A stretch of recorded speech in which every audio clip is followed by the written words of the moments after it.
that will pan out. Because according to this, my mic isn't working. I did everything I could to get it to go, but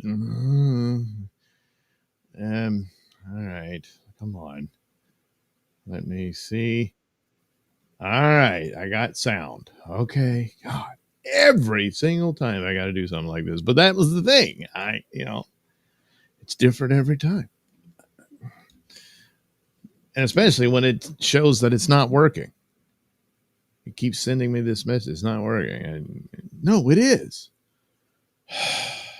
All right. The other apologies for all of this is I overslept. But come on, I needed the sleep. So, I got up, I got my coffee, I ate something, and then I'm like, well, I got to watch Alien Earth. I mean, I could have just immediately done a live stream, drew some pictures and stuff, but I would not have seen the show. So hey, I'll do it later. I don't think that would have gone over well. So I did watch it, and now I can do the review of it, and then a couple other things, and make it a Nailsin Ratings live show. See, it's all gonna work. Nodak says, hit the like button. Speaking of Nodak, I don't know that I played his super tip when he was here, so I'm going to go ahead and do that. See, I'm on the super tip level when the super tip is that. Yeah, that's it. There we go. When the super tip thing, there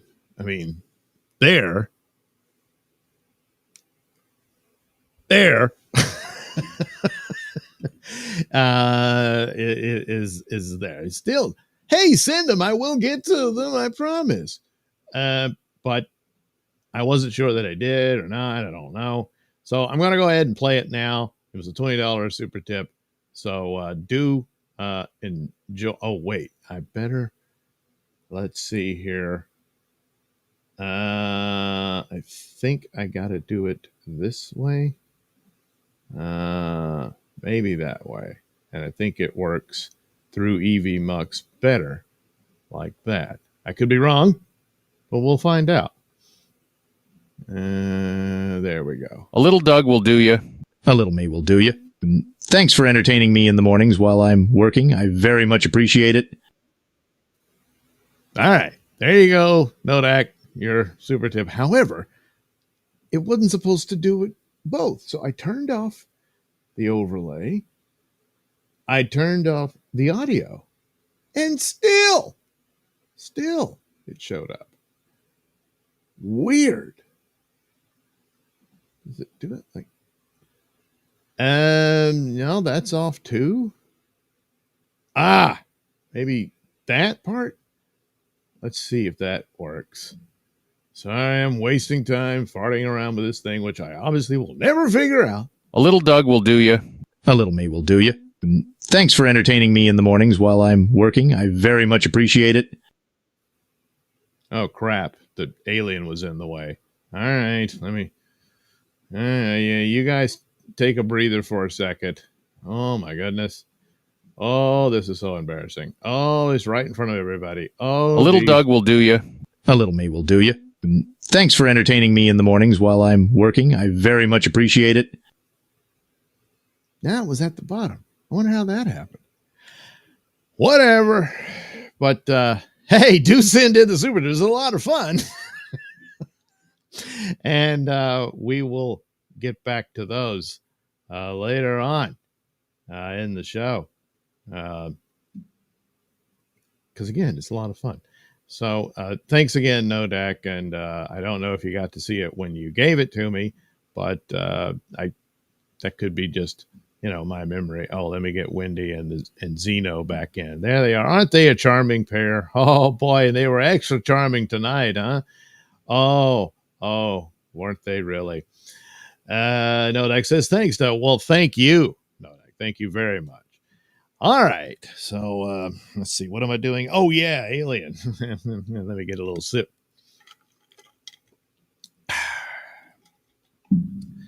It's called Coke Zero, but it doesn't taste like Zero. It pretty much tastes like Coke, slightly. Yeah. Arano says, I enjoyed it. Alien Earth or the super tip? I enjoyed the super tip too. Alien Earth, well, again, it's a bit of a mixed bag here and there. I did enjoy it, but there's some problems here. So, okay, let me do, because I want to clip this for a separate video provided, and I'm pretty sure I shut off that damn spaceship background that I forgot all about. And let me see. Yeah, I'm not hearing it come through because it ruined my Alien review last time. So I just had to redo it, you know? So, yeah. So anyway, Alien Earth Emergence. Probably should have added the E, the Y at the end, because it was an emergency all over the place. Not that anyone can do about it. So, one of the big complaints is a lot of the situations are just stupid, primarily because the staff and crew are pretty stupid. And that was especially pronounced in the flashback episode of what happened on the Maginot. And yet it worked in the sense of how could this happen? Plus, they had a traitor on board and that kind of thing. They could have just gone with that. But as it spells out, and I guess there should have been some dialogue to flesh that out a bit, that they're somewhat limited on who would volunteer and take this job to do those missions. And you can have a couple of desperate people, but you need people who are professional and have skills and stuff. And this is the lot they could get. And they're just stumbling and fumbling and farting around all over the place and got themselves killed, and to a point, I accept that. Others, not so much, they're just, no, it's too stupid. It got too stupid with the scene with the doctors, yeah, sure, they could be crappy doctors, but damn, come on, So that, you can only go so far with it. I think they stumbled on that. There's been some stumbles through this show, despite some of the cool stuff. This episode, we see more of Timothy Oliphant's synth character. I keep forgetting his name. But he had this plot going on, which was blatantly obvious to the point that I didn't really mention it for the most part, because I don't think that's anything. The only thing was his motivation. Now, a lot of this would play into the attitudes that a lot of synths have had. Really, throughout the Alien series, probably the only good synths were Bishop and the guy from Alien Romulus. The rest of them, they're evil, because they have no respect for humanity whatsoever. It's like Ash really spells it out to what he thinks of humans, and that he has more admiration for the xenomorph. Because humans just have delusions of morality. So, oh my God. You really needed to unplug that guy, which they did. But anyway, Oliphant seems more akin to that. But it's like, well, what's his end game? What's his motivation here for what he's allowing to happen? Because he completely knew Morrow's plot. He was listening in on it. And just the curiosity to see, wow, I wonder how far this goes. Is that it? Something like that. And then it gets resolved in this episode somewhat. There may be more to it, and there'd better be, because this doesn't exactly work. Now, is this put him in a position that he wants to be in that gives him more control and power over the whole project? Perhaps. But you're not sure. So it's a mystery. It doesn't mean it throws it all off just yet. But it could, if this is it, and he's like, I got the drop on you. You're stupid. Look what happened, The whole thing's a disaster. Meanwhile, you have Wendy. Now, personality-wise, I think a lot of this is very credible. It's very interesting. The redheaded girl, whose name I forget. Her real name was Rose. What fits? You're a redheaded girl, And That's all credible too, because she's the one who broke immediately after their experience on the crash site and everything, and she had this mental breakdown. She's very vulnerable and fragile to these things. And then just the mere mention, hey, Wendy's like, be screwed with your memories. Of course, Wendy is a child herself and doesn't have the tact about these sort of things. And she's back into the psychosis returns and all that. And so all of that's none of that's bad. It's good. And what happens in at the end and everything, that's fine. Yeah, she's the one who would do that. She's the one that this would go, and you understand it. Wendy is more interesting in her journey, if you will. And what the brother is starting to wonder. And there's a powerful scene where it's getting closer to the truth about this supposed immortality. And I think it's what it really, it's more akin to how I see it. Of course, I'm biased in that direction. But, and it's like, well, we're thinking Wendy is probably the hero of the story. After this episode, and not so much, and even before you get to the conclusion there of the sort of cliffhanger that it ends on, she's moved into villain territory. Even though, you got what the company has done to these kids and what's unfolding, and they're beginning to realize these guys are evil and they're manipulating them and they're just children. They're being used as these pawns, and it's horrible. But the run-of-the-mill staff and stuff, they're just hired grunts and whatnot, I mean, it's just, and she's just, and, that is evil. You're not God. You don't make judgments like that over these people. Boy Cavalier, you could figure out, oh, yeah, that guy, quite the monster. Even more so than the Xenomorph. The Xenomorph is just a clever animal, doing what it was bred to do.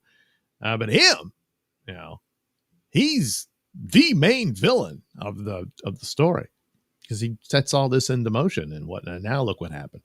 And even if it hadn't happened, what he was doing to those kids, he's irredeemable. So, and I'm beginning to think of what's going to become of him. And I thought this at pretty early on, because the other fascinating player here is Itopus. I think it's how you probably should pronounce it. It's very interesting. And this gives more potential for expansion of the universe and something they might want to pursue elsewhere after basically the Xenomorph story part of this is over. They're connected. They're in the alien universe and everything, but they've added more to it. And that's part of the positives of the show. And if they do a season 2, which I don't know what their numbers are, but it might be likely that they will pursue a second season. And it might involve Itopus more than anything else, and the discovery that Itopus is a lot more than what it appears. And so that's the fascinating and intriguing elements, and it's all very cool. And where do you think that is going to end up, huh? So that's been really good, and how it played out and stuff. It's just there's a lot of stumbles here and there. So, the interesting thing, Oliphant's one of the best actors on there. Him and Morrow that's really cool. Good work and stuff. And that unfolding. So if it stays like it is, that's a problem. I think there needs to be a little more to what is his plan. What's his overall thing? It could still come to fruition, and by the season's end. So it's not room enough to just say, well, that's it. This is too stupid. And that sort of thing. It hasn't reached too stupid. They're stupid.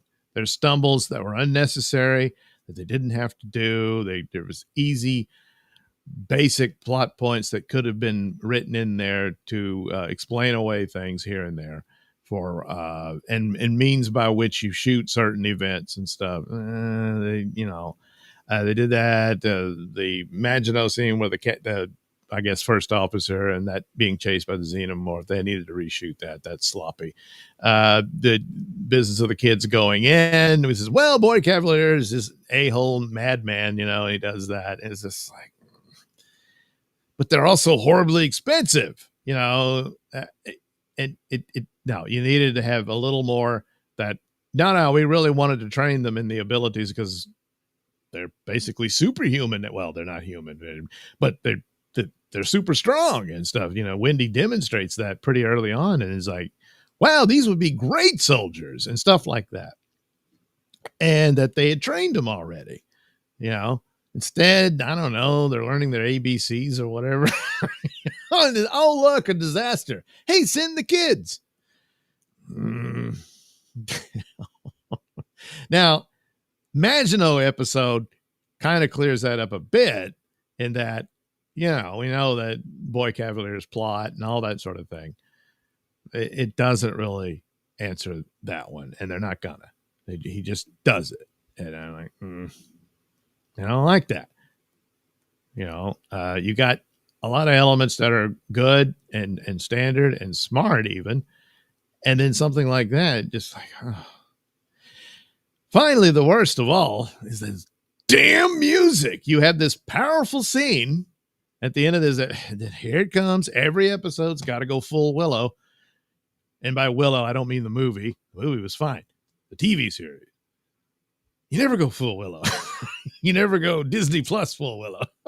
See, even Disney Plus figured that out, and you can't see the show anymore. They took it away because it's that bad. Although they've done worse shows than that. Oh yes. But and the sad thing is the music's pretty sound. The incidental orchestra music that applies. It's creepy and it's very in the mood for Alien. It's not Jerry Goldsmith level, but who is? But you throw in it because sometimes in the middle of the show they'll have some pop song thing, and maybe it's an original thing they wrote for it, but it's like, it does not fit. And it's things like that. Now that's more of an aesthetic, but it adds up. So, no, don't do that. But a lot of it goes the way you would think, and the sad tale of the boy who's blackmailed into this, and then he's corrupting his friend, and then the situation that unfolds. Now, what is the gestation period for the xenomorph? Now, sometimes it varies. Sometimes it's very quick. Sometimes now here it's kind of in between as it plays out. But it is something that, granted, they're kids, but they're also kind of stupid. He knows Morrow wants the creature. The only creature he's aware of is the face hugger.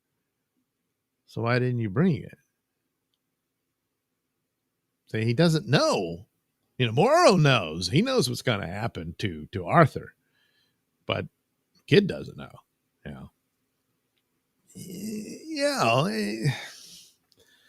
And then they're still bringing. Plus, they're able to whip up a raft. I mean, granted, they're super android guys, and but they're able to do that very quickly. They knew exactly how to do it. They even better than Gilligan on Gilligan's Island when they would do that stuff. So, it's not that big of a deal, but still. So anyway, there you go. That's some of the stumbles. But the positives, of course, Octopus, steals the show, albeit briefly, but it's cool. And Wendy, I think at this point, even if she somehow redeems herself some way, I'm not sure, but what she did in this episode, pretty evil. And then there's that realization. Hey, do you think that's really Marcy in there?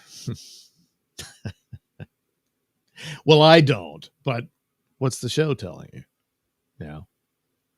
Well, we'll see how it turns out. But so far, there's been a lot of bad shows. There's been a lot of huge disappointments. and stuff like that, especially with old franchises. Right now, I've never seen the Karate Kid movies, so I didn't get into Cobra Kai, but by all accounts, that still is king of the mountain when it comes to being respectful and having credible follow-ups to old franchises. Star Trek, Star Wars, and then now Doctor Who and the rest don't. They just refuse to do it. Alien, well, it's had a lot of stumbles and crappy sequels, but they're just crappy. I don't think they went out of their way to be stupid. They just didn't know what to do. But Alien Earth right now has a chance to finally be at least somewhat a functional sequel, or in this case, prequel to Alien.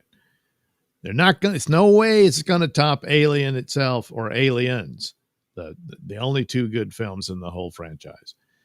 But at least it made more of an attempt, and it did do, like, answers the question of what other story is there to tell after Aliens. Well, you look at expanding the universe. What is, and what's going on? They do give reference to the company. They give reference to a weapons division. What do you need a weapons division for? And there's some sort of war going on, that kind of thing. And that's something for you to explore. And here, they're actually doing it. They tried. Will it be as successful as it should have been? There's kind of too many stumbles at this point, but it's a better effort than just about everything else. I can't speak to novels and comic books. They probably did much better. But as far as film and now television, this is it. Yeah. And, you can improve on it.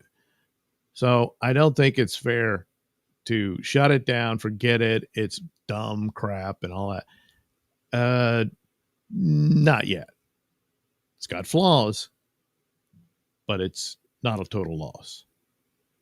But next episode could just jump the xenomorph, as I warned might happen, and ruin the whole thing. But I don't think so. But we'll see. All right, I'll clip it there. That's what I'll do. There you go. Alien Earth. No, not alien dirt. Hey, what's the dirt on Alien? Well, they impregnate people. I don't know. Alien Earth, glad for your super tip, though, also. Yeah. Okay. I don't know. Very true to the original lore. Yep. Certainly, the aesthetics are second to none. I mean, Alien Romulus did some good there. They did some good on the aesthetics and whatnot. But Alien Earth blows that away. It's much better than that. Hey, Thompson, I did not like this episode, but I cannot give valid reasons for it. So I have to shut the fuck up. Well, I don't know. Maybe my review helped out with it. There's some elements there that it was always a disturbing show. It's very disturbing. It's very creepy. There's a lot of evil to throw around here. Basically, Joe's the only good guy. The kids, of course, are innocent. They're kids. Even the poor kid who's being blackmailed, but he's a kid, and the guy's threatening to kill his mother. Yeah. So he has an out.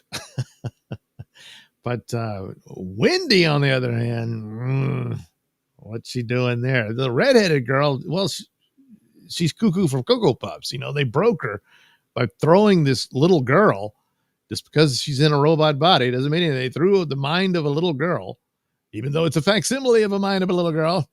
It's a little girl's head into this horrific scene. And it broke her. Yeah.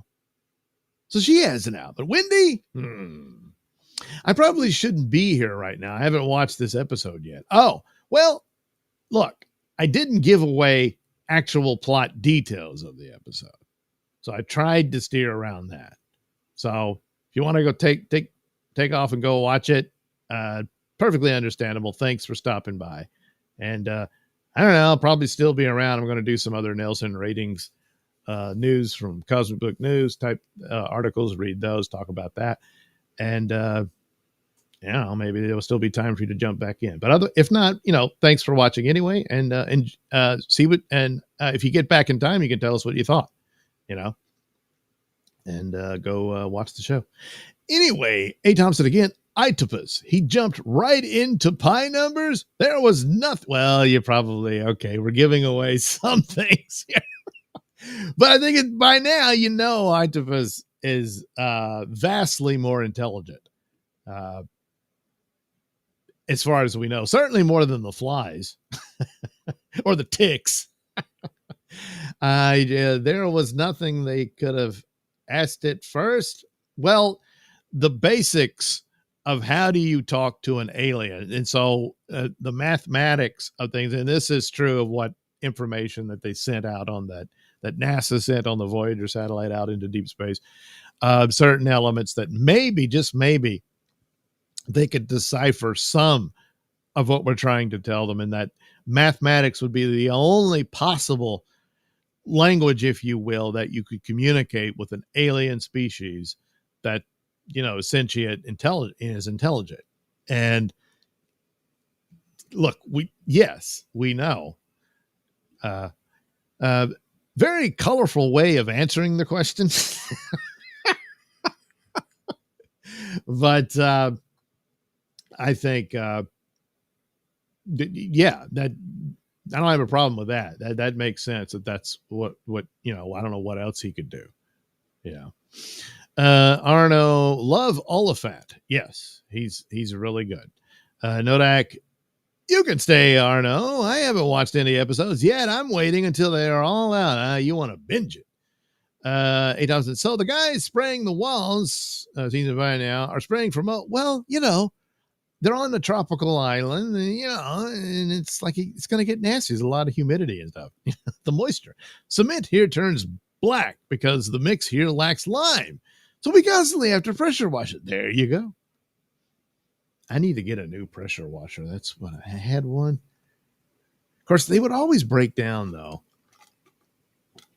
But, oh, yeah, it's time. I got a lot of stuff to do. Hey, Thompson, don't wait until they are all out, Nodak. Just watch episode 5 now. Yeah, I guess. I mean, that's not how they intended it, hey, Thompson. Because it reveals things that you had a lot of questions at the outset. So I see what they're doing, and I don't disagree with the placement of it. I mean, it's a prequel to the prequel show. What happened on Maginot? And then episode 5 shows you. And everyone's excited about it because it looks like Alien, and that's, but it's got to do more than that. And for the most part, it does. It's just a lot of people put off by the stupidity of the crew. But as I explained, that's the help that was available. That's who they could hire. Arno, laughing my ass off, Doug. All right. But look, you're going to have to put that ass back on. What else are you going to sit on? Captain Infinity, Time Travel Police, offers a cuppa. Hey, Thompson, a lot of work went into episode 5. The set for the ship is in Samut Prakan, Thailand. It is like a campus. They spent a ton of money on that. It is very good. Yeah, hopefully they didn't tear it all down, because they could probably use that for future shows and stuff. Just, kind of move things around and say, hey, this is a different ship. But the aesthetics of it and everything would be pretty much the same. You're in that era and all that. Especially for any more ships that are out there in space. They took off at an earlier point and they're out there for decades. They're not going to remodel it in between. Hey, Thompson, the gestation period in Romulus is about 80. Exactly. It's like, what the hell is that? And this isn't long after the original Alien movie. That's the point of that one. And it's like, there's nothing special or different about these, unless you're going to say they didn't do anything to say, oh, they messed with them in the lab. And I don't know. I mean, no, here. All right. They did better with that. Probably maybe a little bit, but not by much. Romulus really dropped the ball on that. Hey, Tom said they could technically keep that set together and film all future Alien movie shows there. The set is, yes. Yeah. Even if they wanted to push it in a further future era, you can add to it and that sort of thing. But the way it is, they don't have warp drive like Star Trek or whatever. So it's going to take a lot of time to get to where they're going. Obviously, they got something because 60 years isn't going to get you anywhere to any alien planets other than the ones we have in the solar system. But beyond that, so they got something going on that pushes them a little faster through deep space like that. That'll be something else they might want to visit and explain it. But it's not, Star Trek level stuff. Arno, the corporations are in constant dispute. Yeah, they're in competition with each other. They do have an overseeing body that you got to see some of that in the negotiations between Weyland-Yutani and Prodigy, which is also one of the things of like, where are these guys going to go if they escape? I guess they can appeal to one of the other companies. I guess they could appeal to that body as this was some violation, and then Prodigy would be in a lot of trouble, and then the other companies can act on them. Maybe it works like that because as it is, there's no governing body other than what the corporations themselves set up. Well, that's not all that weird, is it? Hey, Thompson, this is what Weyland and Yutani wanted all along. A xenomorph that you could take into warfare. The key is a Wendy controlling them. Alien complete. Well, yeah, but they haven't thought of that. It's not theirs. Unless who is also a plant. I'll keep that vague for the purpose of people who haven't seen it. And then that's what he's doing. Oops, I gave away. Yeah, well, watch the show. Anyway, Nodak, I just looked up what the Itopus creature looks like. I'm interested in how they are going to tackle if the creature eventually needs glasses or gets cataracts.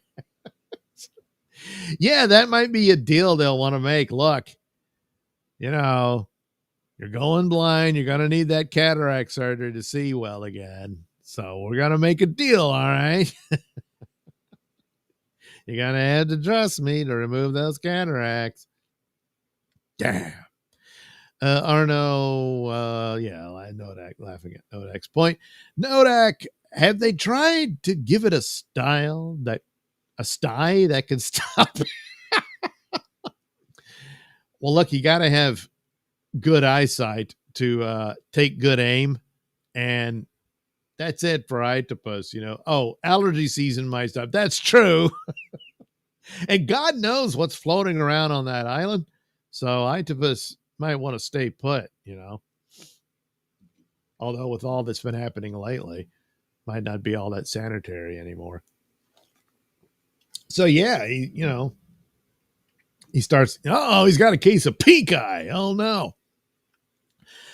Arno 5 says it's on the list for tonight. Well, there you go. Check it out. See what you think. Hey, Thompson, it cannot blink. Yeah, that's another thing. It does appear to have moisture, so I guess what? Its tentacle area sweats on it. I don't know. But yeah, doesn't blink. And even when it takes over a body, it doesn't make the body blink. It just sits there and watches you. Let's see. I'm getting it wrong.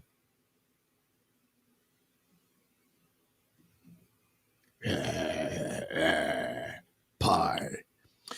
Arno tells A. Thompson, hit it with salt. Oh my goodness. And then tear gas, pepper spray, good Lord, would be sheer agony for Itopus. So, oh boy, it's really going to have to play this smart. And so far, a little ball smart, Arno, lemon juice. It's always the smart ones. That's the one you got to watch out for. The first purge. Everyone turns murderous. Marcy releases Zeno. Okay, we're revealing plot stuff. Nut job Nib rips the guy. Yeah, well, it's understandable. Stupid any can't do anything right. Well, yeah, the brother is a stupid. Well, yeah, he is pretty stupid. And there again, Now, for the space missions, I can understand why you have to put up with the crew you get, because not many people are going to take a job like that. Certainly not the smart ones, and the rest are going to have to be criminals and desperate people or something. But the idea that the military would take in now as a medic, all right, that's basically what he was, but he's not military material. I mean,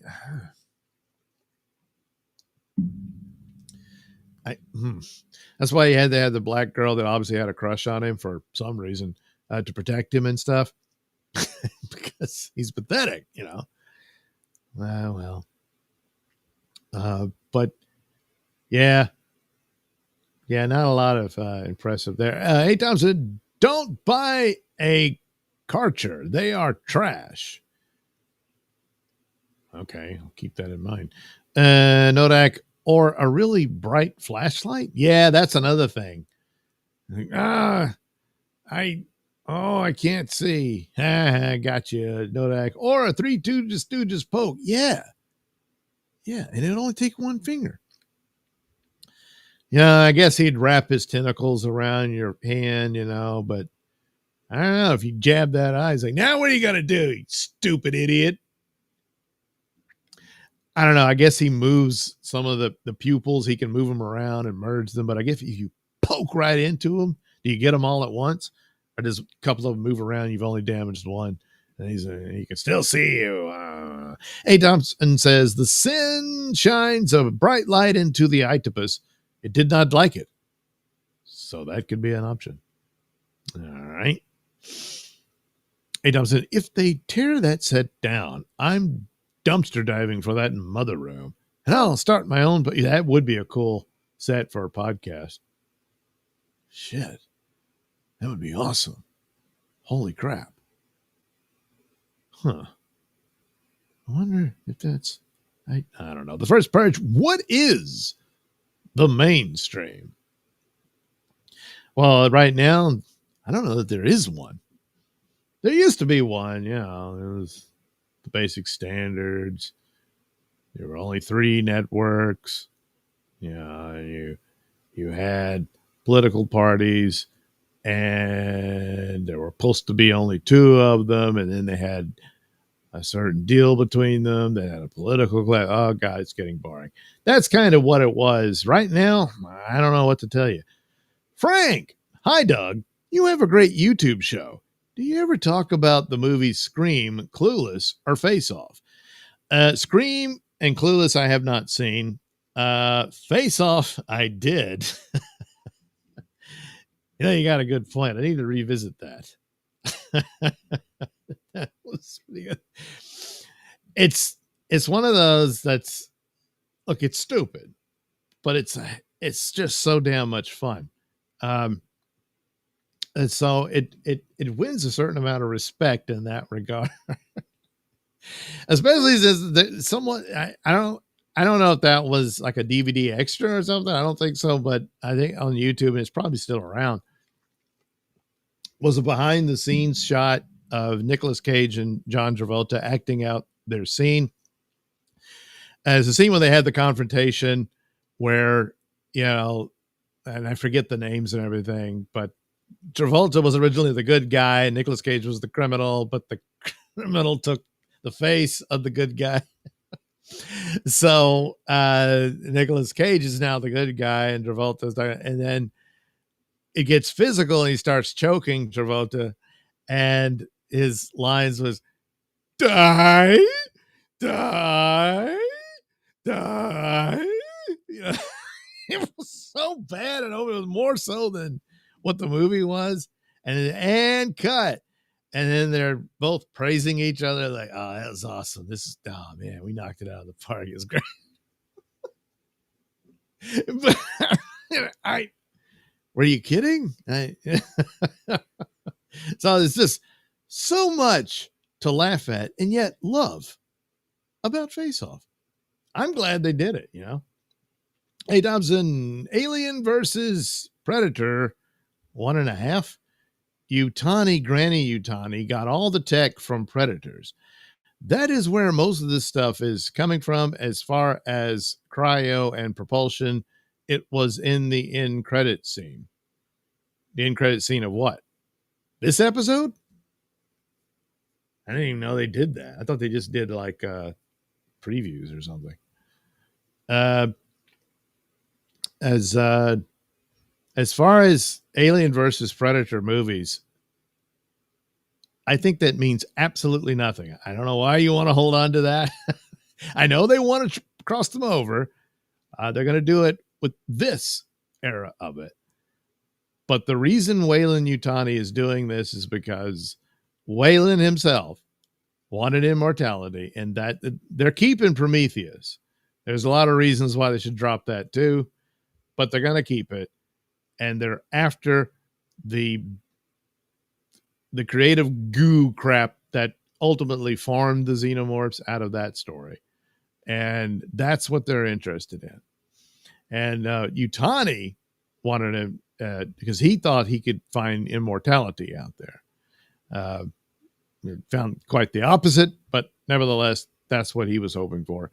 And in result, they come across whatever this is that the engineers worked on. But the secrets of the engineers is what Yutani wants. Unless they're going to throw a curveball in some other new plot. But the Alien versus Predator movies, there will be new ones. I think it's a foregone conclusion that yes, they will cross over. But I doubt that they're going to refer to those movies. I don't see any evidence of that, and I just don't think they will do that. He jumps in. Also, there are a few video games that tie into Alien Earth. Yeah, they might accept that as canon. It puts those tentacles down your nose and moves your lips like that. It was kind of cool. Well, I wouldn't want it to do that. If anything, the ending could have been much more violent from Wendy. These synths are strong. She should have ripped a soldier in half the long way. Well, she may yet, But, she had a dog. And, Arno at A. Thompson. Alien versus Predator 2 is one of my all-time favorite video games. Oh, I thought you were going to say the movie. The first one, it's stupid, but it's fun, The second one was crap. As far as the video games go, you may be right. I don't know. Didn't play them. Might be absolutely awesome. Hey, Thompson, is Yutani in the AVP2 video game? I have never played them. I don't know. It might be. Arnold says, yes, Wayland 2 before they merged. Well, there you go. The first Purge. I meant what LOL platform is your... Oh.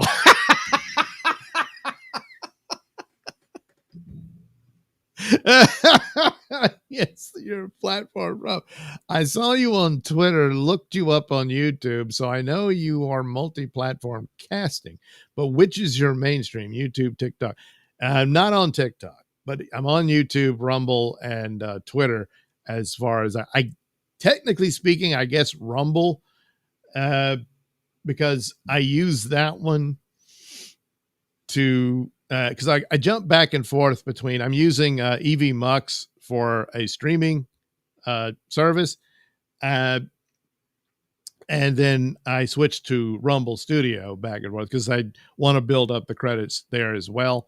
But also it got irritated with YouTube, and so I want to keep Rumble going, wanted to succeed, stuff like that. But nevertheless, I guess, because I'm operating out of Rumble in the sense that the thumbnail is placed through that, a lot of the information for the URL and whatnot goes through there. So, but really they're all the same at this point, with YouTube and Rumble being the main ones, and through Twitter in there, because I don't know, why not? And so that's kind of how that works. I guess favor Rumble a little more, but both have pretty much the same videos. Every now and then I'll put something on Rumble. A lot of that in the early days, the Nailsin news videos, because I thought I didn't know what the situation is with YouTube, and no one ever knows what can get you banned or whatever. You never know. Sometimes it can be something incredibly simple. Obvious things are obvious, but sometimes it's so that kind of thing. But here lately, I'm just putting it all there. So, gee, I really complicated that answer, but that's kind of the deal. So, main thing is Rumble and YouTube, and Twitter, or now known as X. So, well, I hope that clears it up. Hey, Thompson, Alien versus Predator in credit post scene. Yutani is in there. In the movies, again, they mean nothing.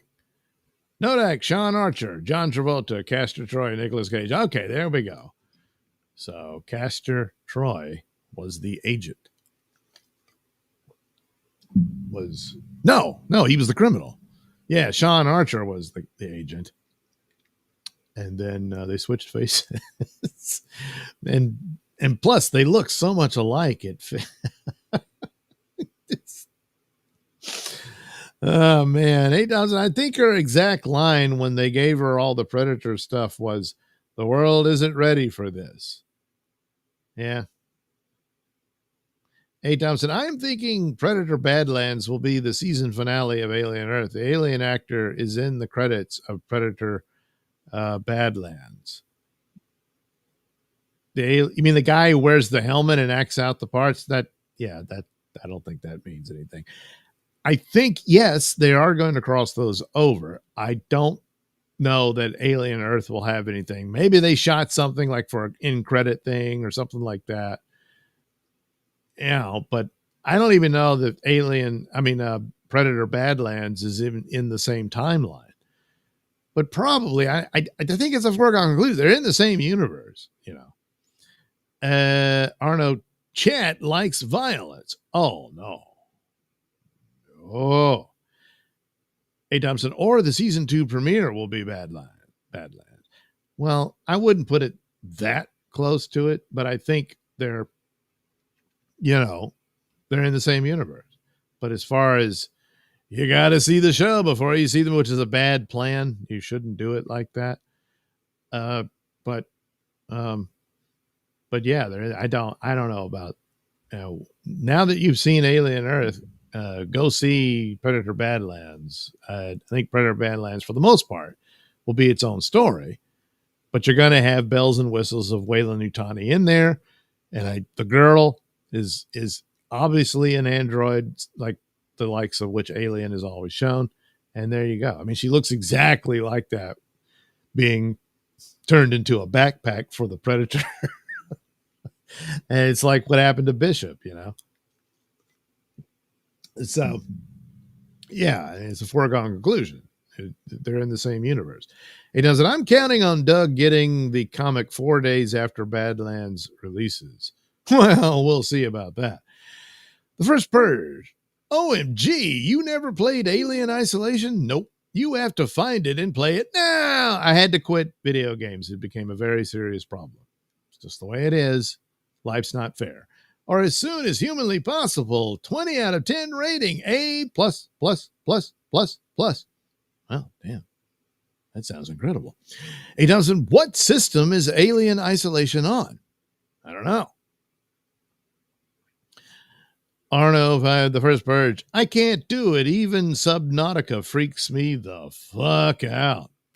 It's too scary, huh? Just wait till they get like the actual virtual reality, like the holodeck on the Star Trek, and you're actually chased by the xenomorph. Then it eats you and stuff. Oh boy, a lot of fun. 8,000. Yutani is in the end credits of ABP. They give her all the Predator stuff. Again, so what? Maybe they'll steal from that and say, oh yeah, she met some, grandma met the Predators and shit. Maybe they'll throw that in there, but I just don't think, they had them in modern times and all.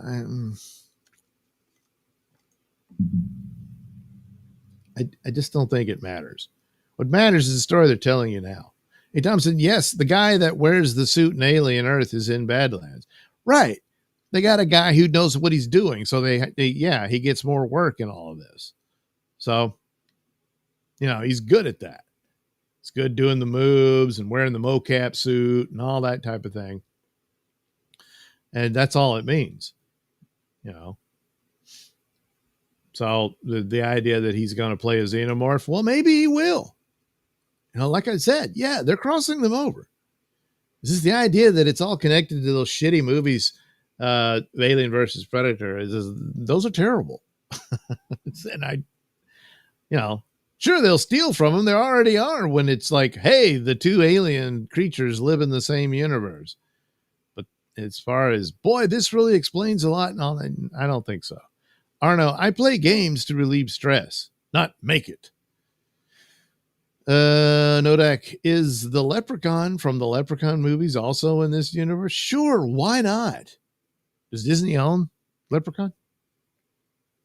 The First Purge at Arno. I'm on my 4th playthrough of Subnautica. You can use flashlights and flares, or just move about in the daytime. Well, there you go. See?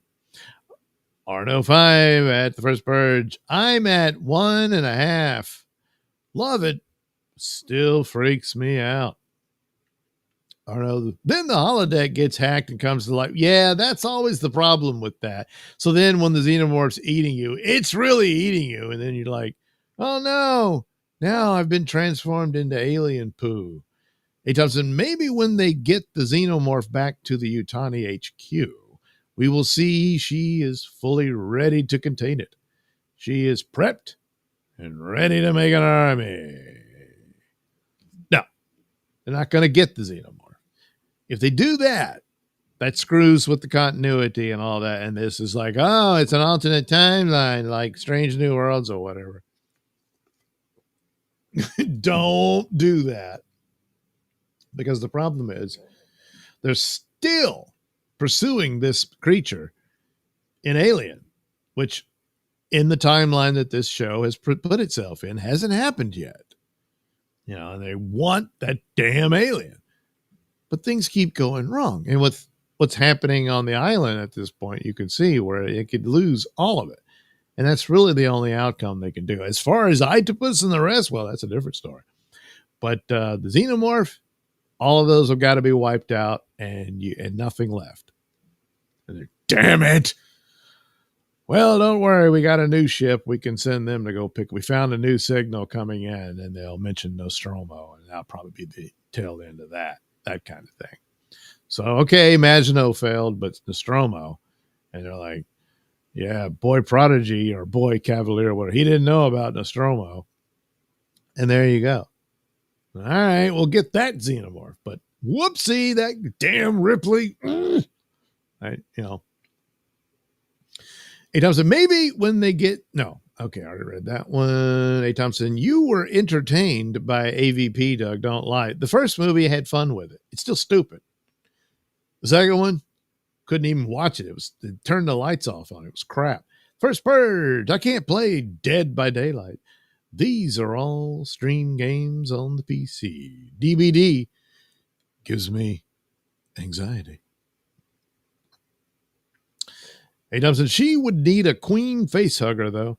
Don't know if they have one of those eggs. Well, yeah, but I mean, that would really be stupid if they do that. That's not going to work. See, that's the thing with prequels. You're greatly limited. And if you screw with that, that's it. It's over. Arno at the First Purge. I played that for a long time with my brother. Hey, Thompson, they can give Utani back her xenomorph and the ticks and that fly. Keep Octopus. Yeah, I don't think Prodigy's going to survive this. So, I mean, it's nobody really wins here. Utani's like, damn it. All right, like I said, oh, well, we got Nostromo. We can divert them to the signal we picked up. There you go. Because, well, we lost this batch of aliens. Now we can get this other one. And so that's what they'll do. And then that'll fit. If Weyland Yutani has got xenomorphs and they got that DNA in there, well, then they don't need anymore. Not really.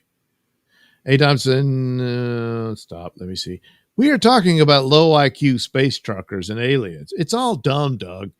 Yeah, well, there's a certain amount of thing of too dumb. When it gets too stupid, I'm out.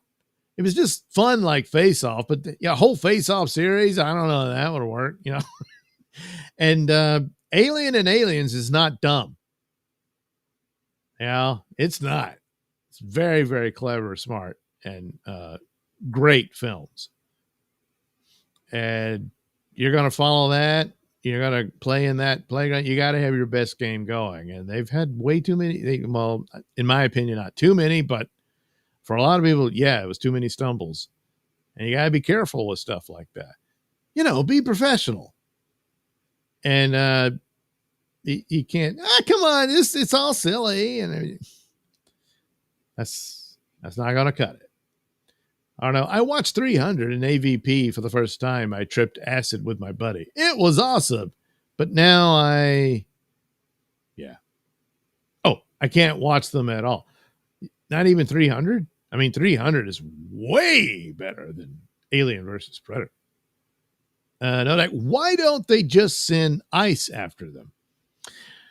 Well, I don't know that ICE is properly equipped to deal with, and I mean, now that Wendy's gone off the handle, she'd be the only interpreter, that kind of thing.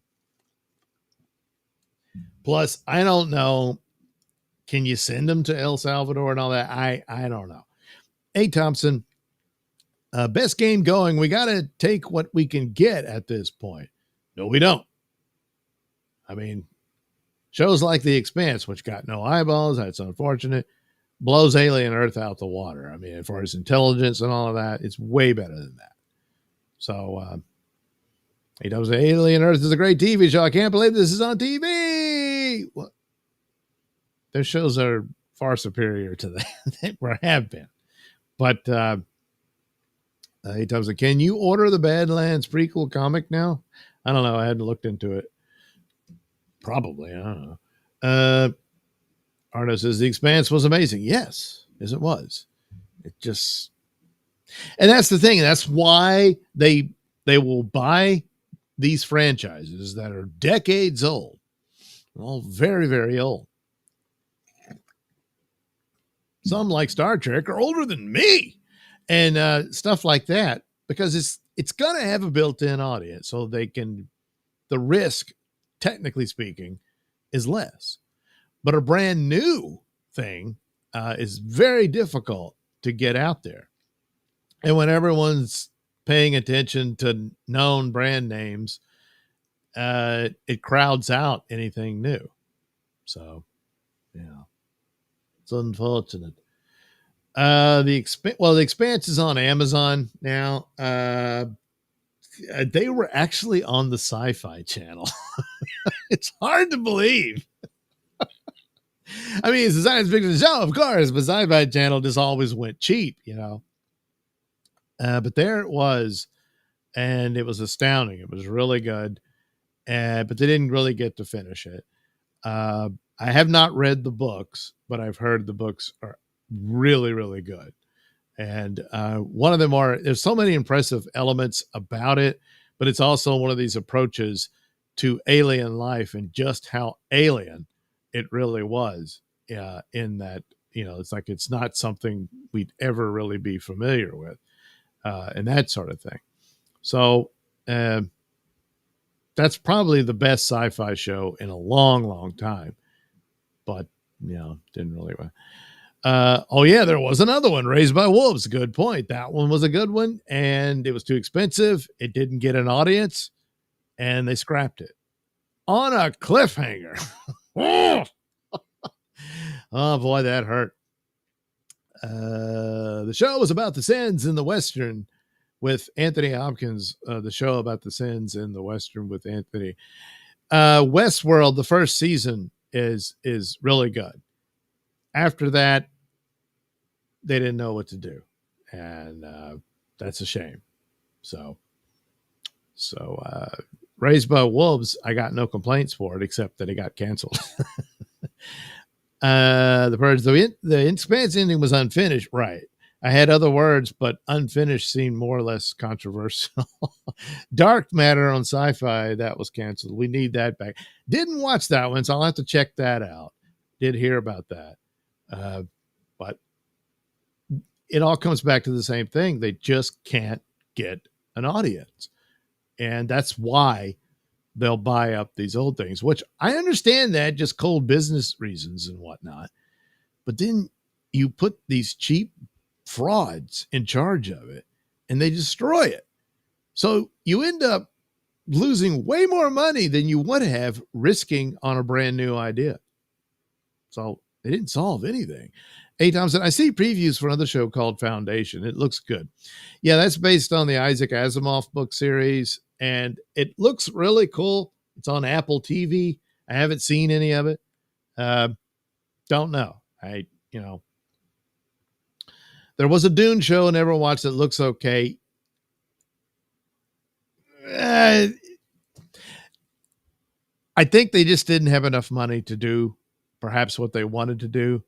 I can't call it outright bad. There's some really good performances in there. It's a good cast, but ultimately kind of pointless. It's basically another attempt at a Game of Thrones in space.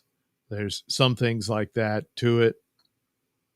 But the coolest thing was in the opening episode where they show the humans versus the machines war, and you get a glimpse of that. And I'm like, holy crap, there's the show you should have done.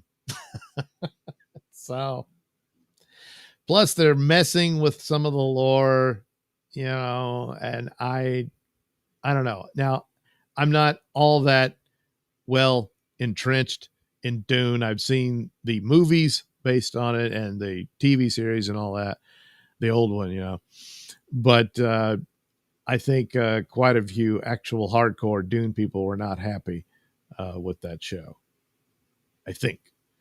But 8003 Body Problem was a great show. Heard of that. Haven't seen it yet.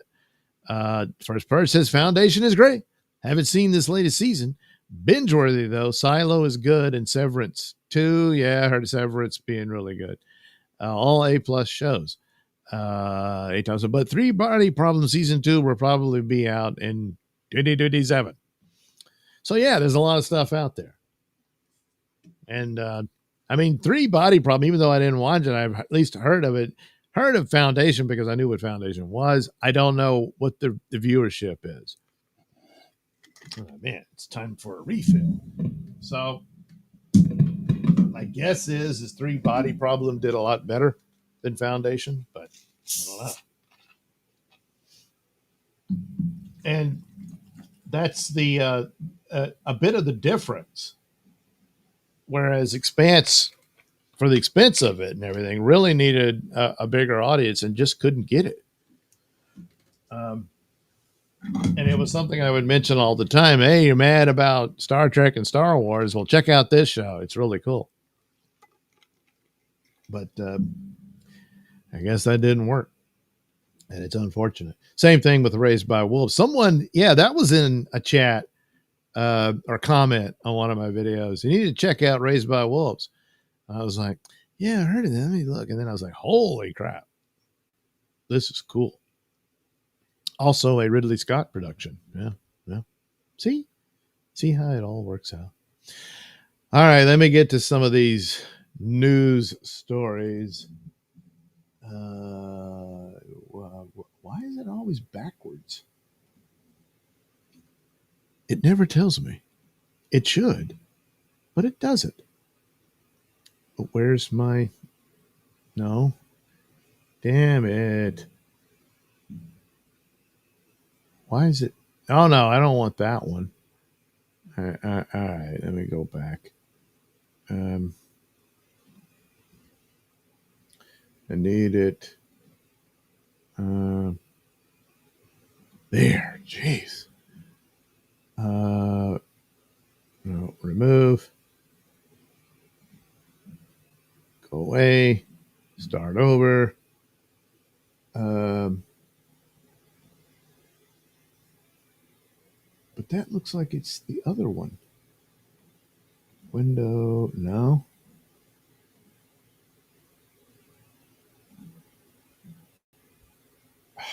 Jeez.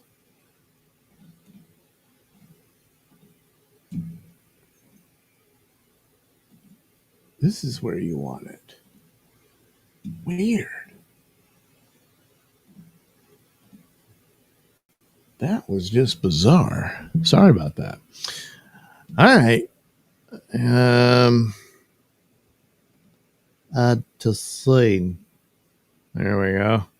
So we'll talk about the DCU and poor Andy Muschietti, who it's the Flash wasn't really his fault, but he's gonna pay the price for it. I don't know what to tell you. Anyway, Andy Muschietti again rumored off James Gunn's DCU Batman. Are they gonna stick with the one they got then? Anyway, it's again claimed that Andy Muschietti is no longer directing the DCU's Batman movie, The Brave and the Bold, for James Gunn. Roca and Snyder double down. During a recent episode of their Hot Mic podcast, a viewer asked, "Hey, any word if Andy Muschietti is still directing DCU Batman?" Roca shot back, "I told you he is not doing it. Why don't you listen?" Jeez, calm down. Man. He added, "I just can't see him competing against Matt Reeves." Why? I mean, look, Matt Reeves is great in the Planet of the Apes movies, but his Batman, it looked cool. It had some cool elements, but it's crap.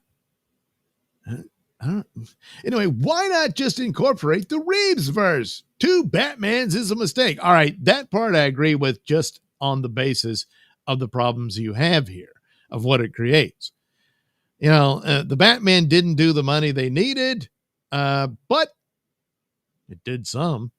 And then it was followed by the Penguin, which is absolutely amazing. That crew that worked on the Penguin, they should be doing the next Batman movie. Now, I know Matt Reeves was producer, so all right, he stays in the loop, but you got to actually have a cohesive and credible narrative there. You can't just have a bunch of cool scenes and some good actors performing it and all that. It's got to have more to it. And oh, geez. But yeah, you can't have that. You know, if you were wrapping up the Batman, that means the Batman Part 2 should have already come out by now. And maybe you get a third one, but the clock is ticking and time has run out. You're going to be stuck with 2 Batmen. And, you know, for me, it'd be fine. More DC stuff. And that's how the comic books have been and all that.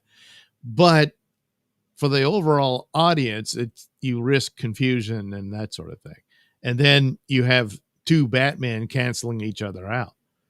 So yeah, he's right about that. But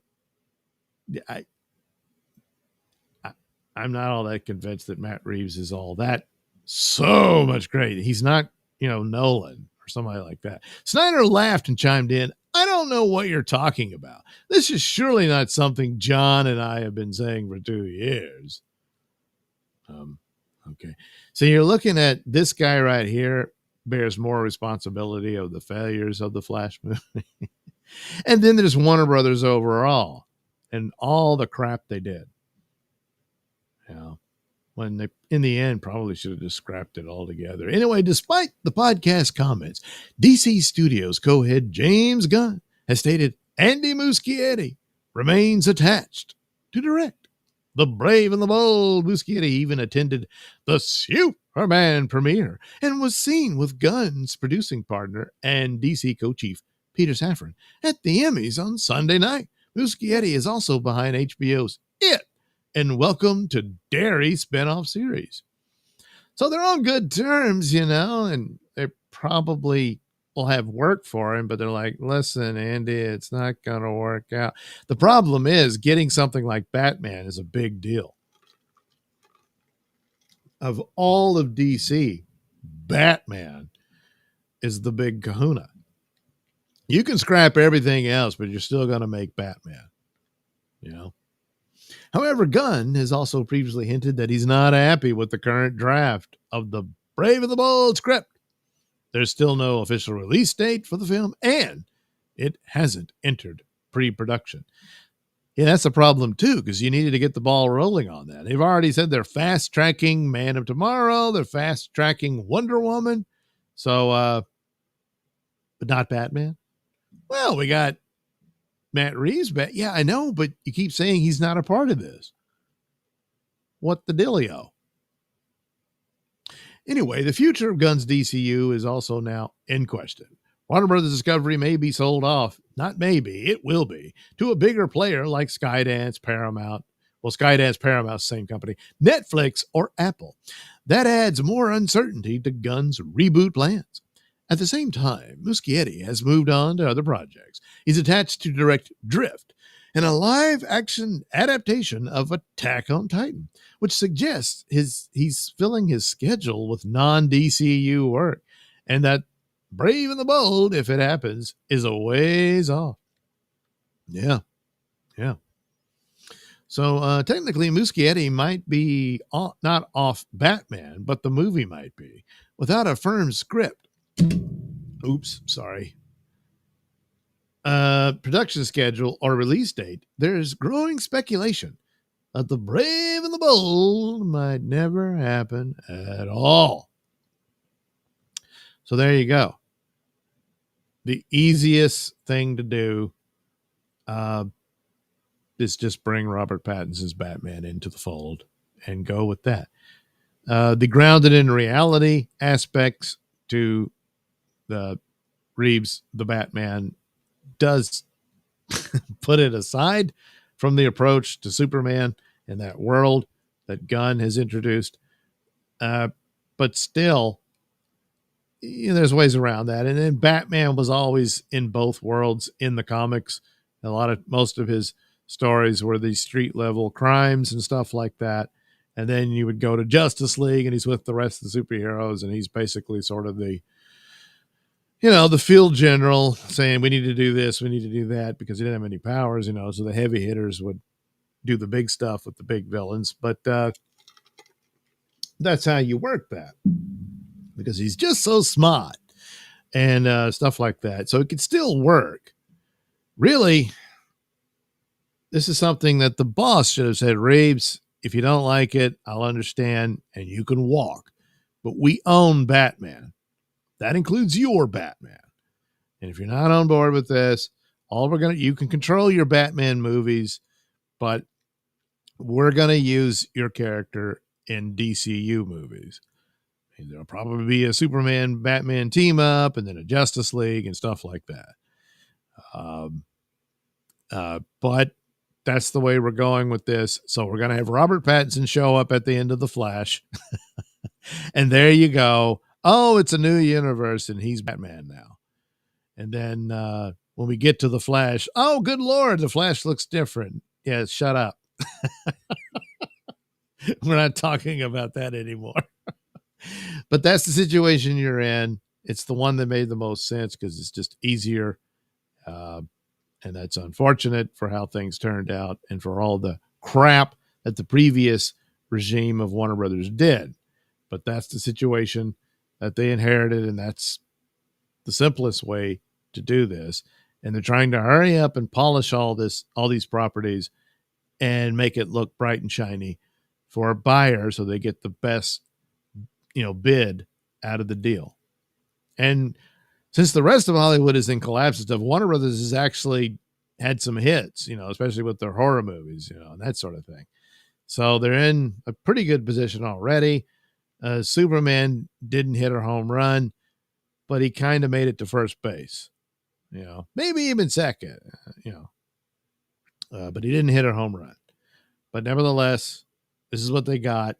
And Batman is so much more significant than the other characters and whatnot. And to let that languish and not be a part of your big push is foolhardy. And if it's just egos bashing, It's just, you got to remind Reeves, you don't own this. Warner Brothers owns it. And again, if you don't like it, all right, no hard feelings.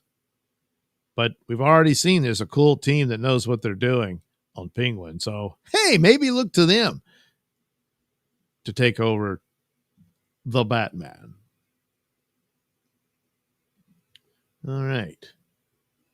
I think that'll make a pretty good little clip thing, you know, when I clip it, and clip it I shall. Oh, yeah. Come on.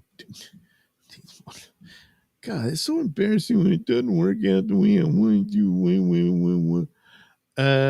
Where are you? There you go. Goodbye. Thank you for your service and all that good stuff. All right.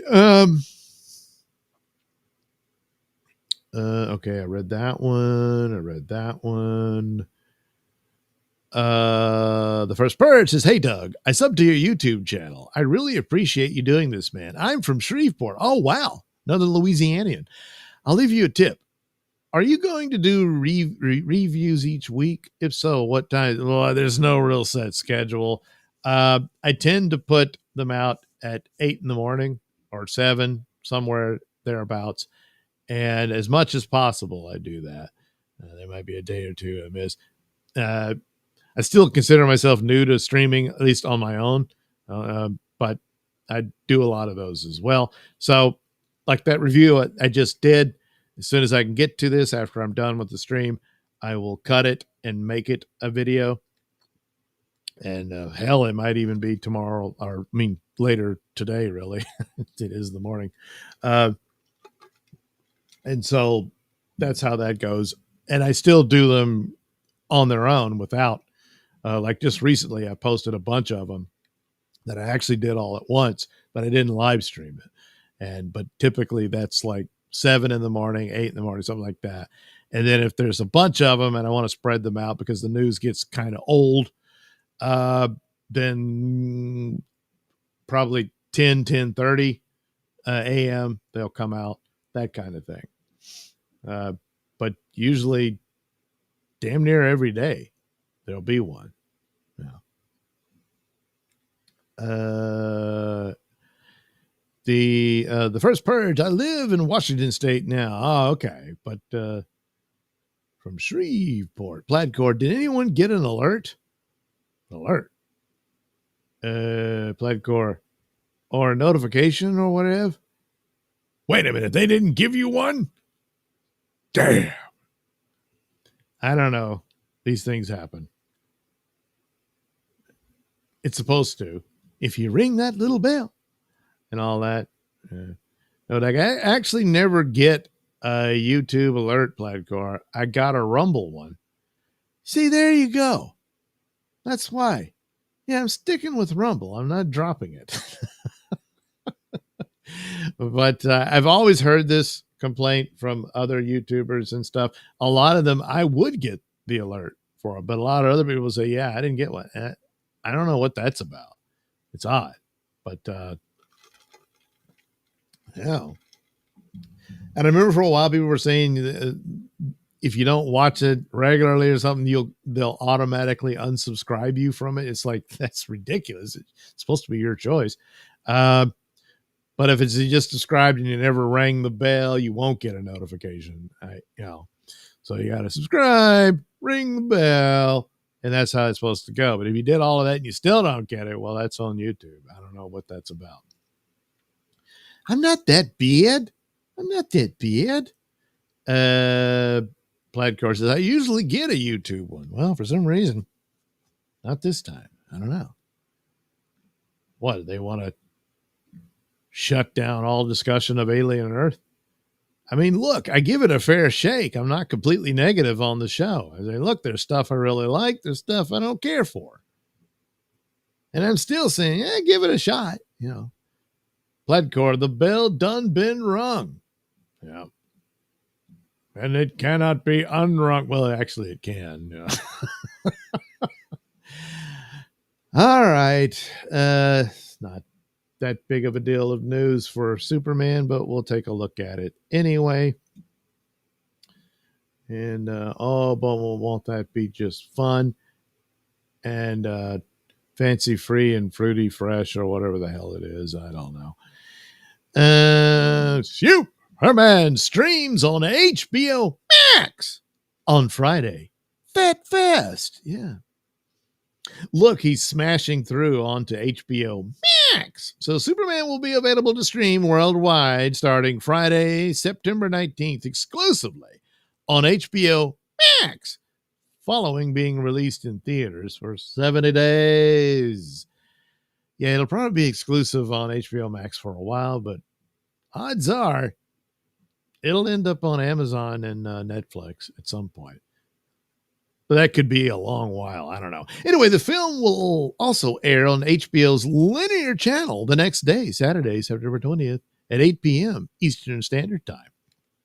In addition, a version featuring American Sign Language interpretation by Giovanni Moser, I guess, directed by Leila Hanumi, will be available on HBO Max. So I guess that's a new feature they offer for that. Thought you just do the closed captioning thing, but I guess you'll actually have someone in the corner doing the sign language.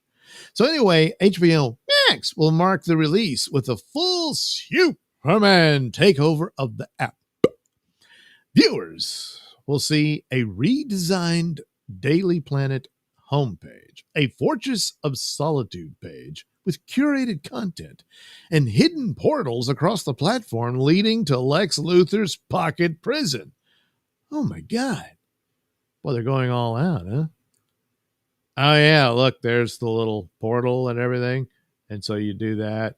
And then you can click on, what? I mean, these are, well, that's, so you can go through the portal to Game of Thrones, to Dune, to her, well, Peacemaker. Oh, yeah. What's his face from, that cartoon? I guess Mortal Kombat, more DC. I guess that's that Harley Quinn cartoon. Don't know. What's that? The Hunger Games. Superman. Batman. What's that? The supernatural thing. Crypto. And then the portal again. Yeah. Yeah. That's what that's all the channels that Lex Luthor watches, or the shows rather, illegally through his portals. You get this portal and you don't have to pay. Of course, in order to get to it, you're going to have to pay HBO Max. So it's only for Lex. He gets it for free because he's a criminal, Directed and written by James Gunn, Superman launches the new DC universe. Gunn's film mixes action, humor, and emotion, centering on a hero driven by compassion and belief in humanity's goodness. Well, it stars David Cornsweet. That's him right there. First time I saw him, well, I saw him when he was announced, and actually saw him way back when they were rumoring about who could replace Henry Cavill, and he was one of the names that kept coming up, But he was in the Pearl movie, part of the X horror trilogy, and yeah, he was good, Anyway, he stars as Superman Clark Kent. Rachel Brosnahan plays Lois Lane. She does a good job. She does. Nicholas Hoult takes on the role of Lex Luthor. Some people had a problem with him. I didn't as much, but there were some scenes I thought, But anyway, don't really have a problem with the cast at all. There were some elements I thought were stupid. There are other elements. It's pretty damn good. So there you go. The film is produced by, the deal. The box office, Superman has made over $615 million at the box office. James Gunn announced the follow-up, Man of Tomorrow, will be released on July 9th, 2027, and starts filming April 2026. So quickly on the way, This is a story about Lex Luthor and Superman having to work together to a certain degree against a much, much bigger threat. And it's more complicated than that, Gunn said recently. It's as much a Lex movie as it is a Superman movie. I relate to the Lex character, sadly. Giggle, tee hee, giggle, giggle. Well, you can already understand why Lex would have problems dealing with with Superman, but then again, he'd be all for manipulating and whatnot. But for Superman to work with him, it's going to be a hard sell if you saw the Superman movie. Well, because what Lex does right in front of him is just really horrendous. So, but big threat and all that, you know. So, see, there was problems there. The biggest problem was that Jor-El business. Yeah, they shouldn't have done that. But David Cornswick, I think, can do a great Superman. I've liked all of the Superman actors. I liked, of course, Henry Cavill. I liked Tyler Hoechlin. I thought he did a great job. Brandon Routh was a good Superman. He was in a terrible movie. But I think he could have been a really good Superman. So hopefully Man of Tomorrow, fixes what went wrong in the first one. To my understanding, you understand. Yes. But anyway, there you go. If you didn't go see it and you got HBO Max, well, this Friday, you can see Superman.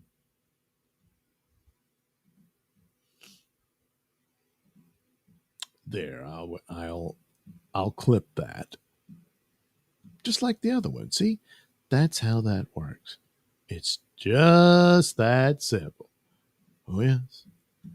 Oh, yes.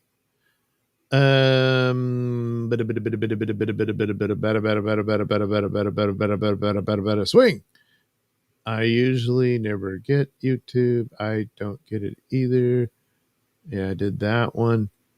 Bloodcore in this case. The first Purge. One good thing from the show is that I really want to know who Prodigy has in mind to let Itopus inhabit. Why would he give that thing a human body with opposable thumbs? He's asking for trouble. Yeah, because despite his genius in some levels, he's a complete moron in others. And this does happen in real life. And because he's a genius at, I guess, business and technical skills and that sort of thing, scientific and all that, his humanity is completely screwed and gone. And plus he's amoral, he's a bit of a sociopath and that sort of thing. And his arrogance, his all-consuming arrogance will be his undoing. So he's taking risks that are absolutely monstrous and doesn't care because he thinks it's going to be cool and stuff. So he's thinking about some dummies for the purposes, as he stated, was that so we'll know for sure that it's not the dummy. We'll know just how intelligent this creature is because the idiot doesn't know anything, but suddenly he does because, the eyeballs in him.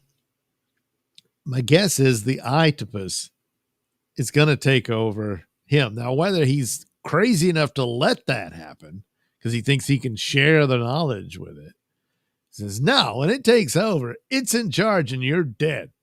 Yeah. So one way or the other, I think that eyeball is going to end up in Boy Cavalier's skull. The first Purge, before I get off, check to see if you got the PayPal I sent you. The next batch of doom sculling juice is on me. Cheers. Well, thank you very much. Yeah, let me go check that out.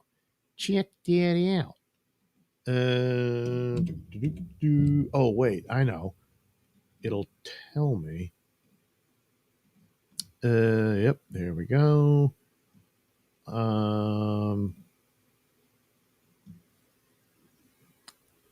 If my email will open. And there we go. There it is. Well, thank you very much. Yes, it did go through. Thank you. Much appreciated. Thanks for watching the show. And we'll see you next time. So have a good night. All right. Let's see. Well, what else?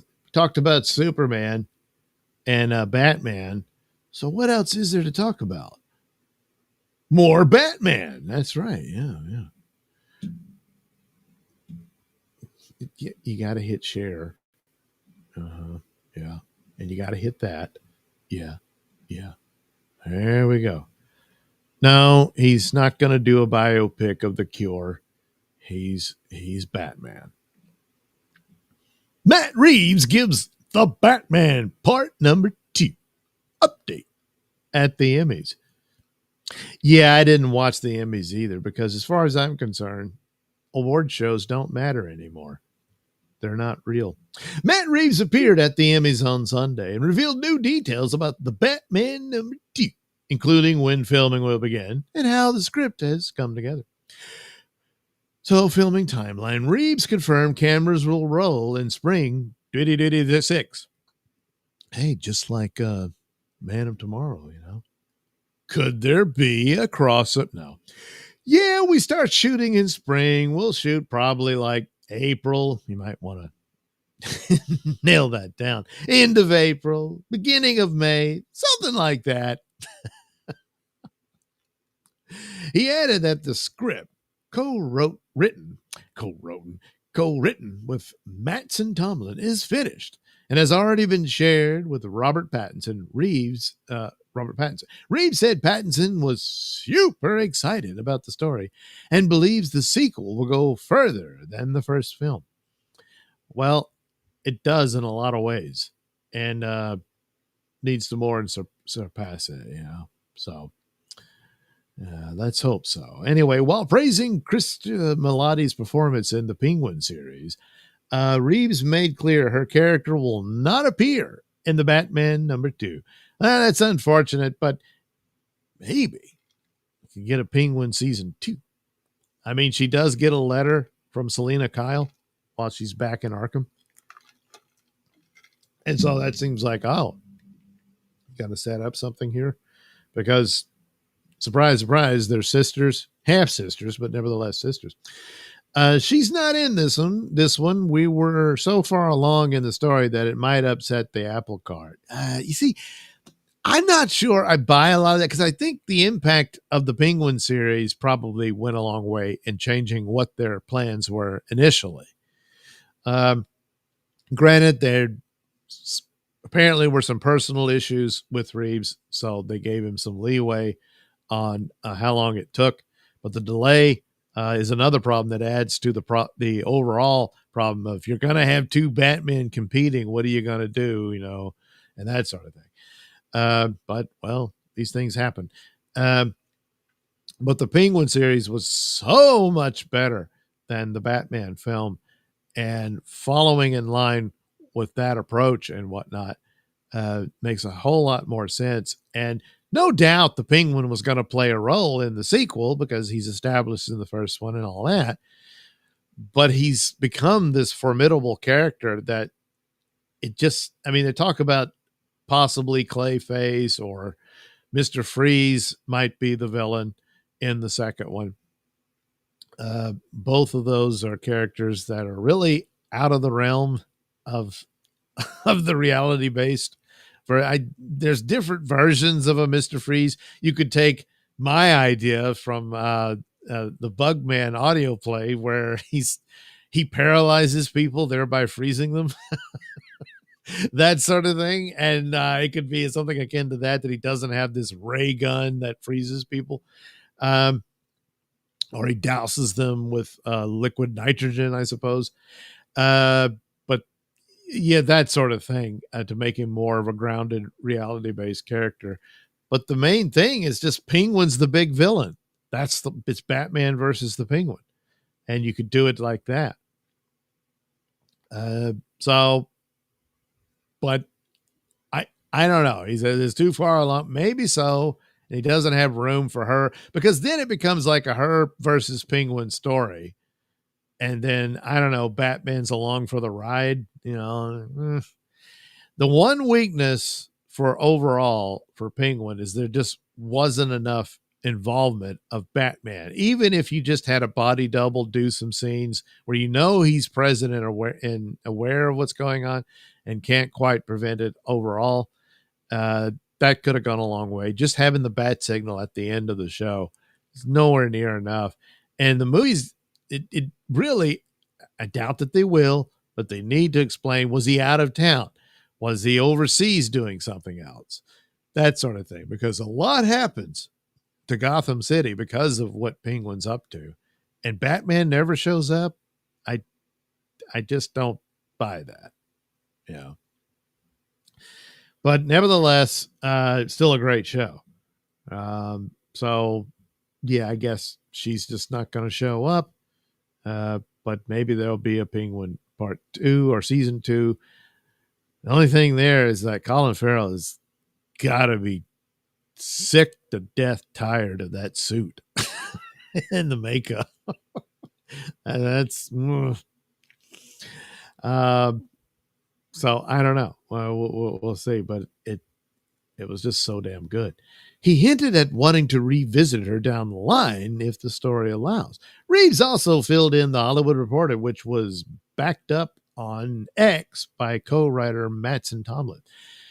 The things that this film does for his character, for Batman and Bruce, I think it has never been done before in this way. Well, he's like, what do you mean? He's going to be completely nude in it, you know. Yeah. I don't want to see that. Asked about more spinoff projects like The Penguin, Reeves said the priority right now is the Batman part number 2. But he remains open to further stories if they meet his standards. The answer is we'd love to do more things, but they have to be things that fit. Obviously, I'm not in control of all the business plans of DC, but I have things that I would love to do, he said to MTV. Well, yeah, I mean, the Arkham series was supposed to be another spinoff. They scrapped that and then gave it to DCU. He still got an executive producer bit on that, but I don't know how much he's really involved. Will it see fruition as a Max or HBO Max series? I don't know. But Gunn snapped that up, and you basically have a series featuring all the villains and whatnot, and they might want it to be on the more fantastical side, which would fit more in line with DCU rather than the Reeves verse, whatever it is, and that type of thing.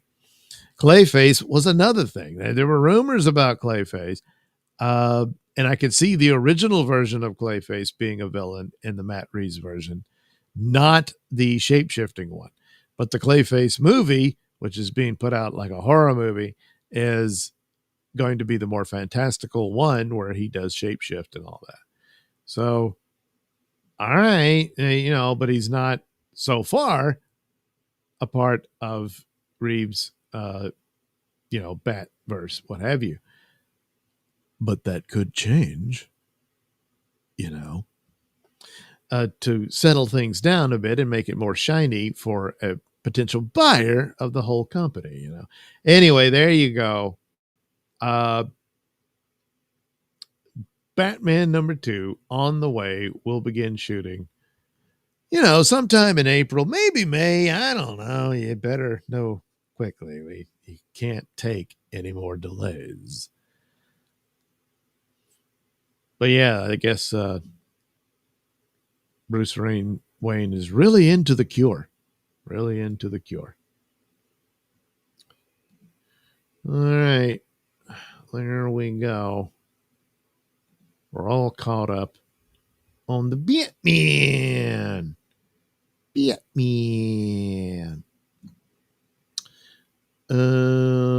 Platcore says, a nitro blaster or a directed sound wave gun that disintegrates bones? It's a little too space AG. But, I mean, yeah, he says, I want it grounded in reality. And the wingsuit scene he did, because there really are wingsuits. Okay. But then he smashes into the scaffolding of a bridge, and he's done. He's done after that, I don't care that he's in this, body armor suit. It's not Iron Man suit, I mean, it's like the impact. You're still going to feel that. The scene of him walking through the dark hall and being shot at. No, it looks cool. Don't get me wrong, but you're feeling the impact. Your ribs are all broken and stuff. So, okay, the bullet doesn't exactly penetrate. And some of those are pretty high powered, rifles and automatic weapons and whatnot. Some of those are going to get through. Plus, his face is exposed, the bottom half anyway. It just, they went for, it looks cool. It's all dark and he's walking through like Superman. Yeah, Superman can do that. Not Batman. Unless he's got an Iron Man suit. He doesn't quite have an Iron Man suit. He's got a heavily padded suit and everything. And then later he gets hit with a shotgun blast and it takes him out. And he's got to shoot up with some adrenaline shot or whatever to keep going. Inconsistencies like that. That's stupid. You don't need to do that. But nitro gun or just being able to spray nitro, liquid nitrogen, yeah, that could do some pretty severe damage. Well, even kill. Hey, Thompson, no alerts. I smelled Doug shitting on alien Earth. My nose let me. Oh, man. No, these are my eyes. I don't have an octopus. Plaid Core, a very specialized superpower, eh, Thompson? Oh, yeah. They're all laughing at it, but it was a sinister message from Octopus. Plaid Core, I'm Geely. You mean jelly? Arno05, I'm still here. All right. Plaid Core, not to take Nodak's place, not that I could, but did you hit the like button, Arno5? Well, that's a good question. Did you? You should. Arno says, of course. Well, there you go. Everything's fine. He did. I don't know if I want to. Yeah, I guess I'll talk about this poor bastard.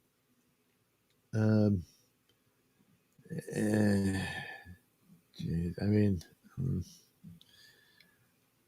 all right. Simu Liu looks miserable on Avengers Doom. Stay set. Is Shang-Chi getting killed off? And they're probably all getting killed off one way or another. I don't know. Simu Liu shared a photo on his Instagram story from the set of Avengers Doomsday. And it can't help but be noticed that the actor doesn't look happy at all. I don't know. Oh, boy, yeah. Maybe he's just posing as like, I look awesome. I don't know. Especially considering his recent reactions to the Superman sequel and those rumors surrounding Avengers Doomsday. Yeah, he's saying like Shang-Chi didn't get the support Superman got. That's because it's Superman. Most people outside of, I know who Shang-Chi is, but most people who aren't into the comic books don't know, but they know Superman. They know Batman. Even Iron Man was nothing until Robert Downey Jr. did that movie. For comic book people like me, yeah, I knew Iron Man and all that stuff, but the average moviegoer, they didn't really know. Yeah.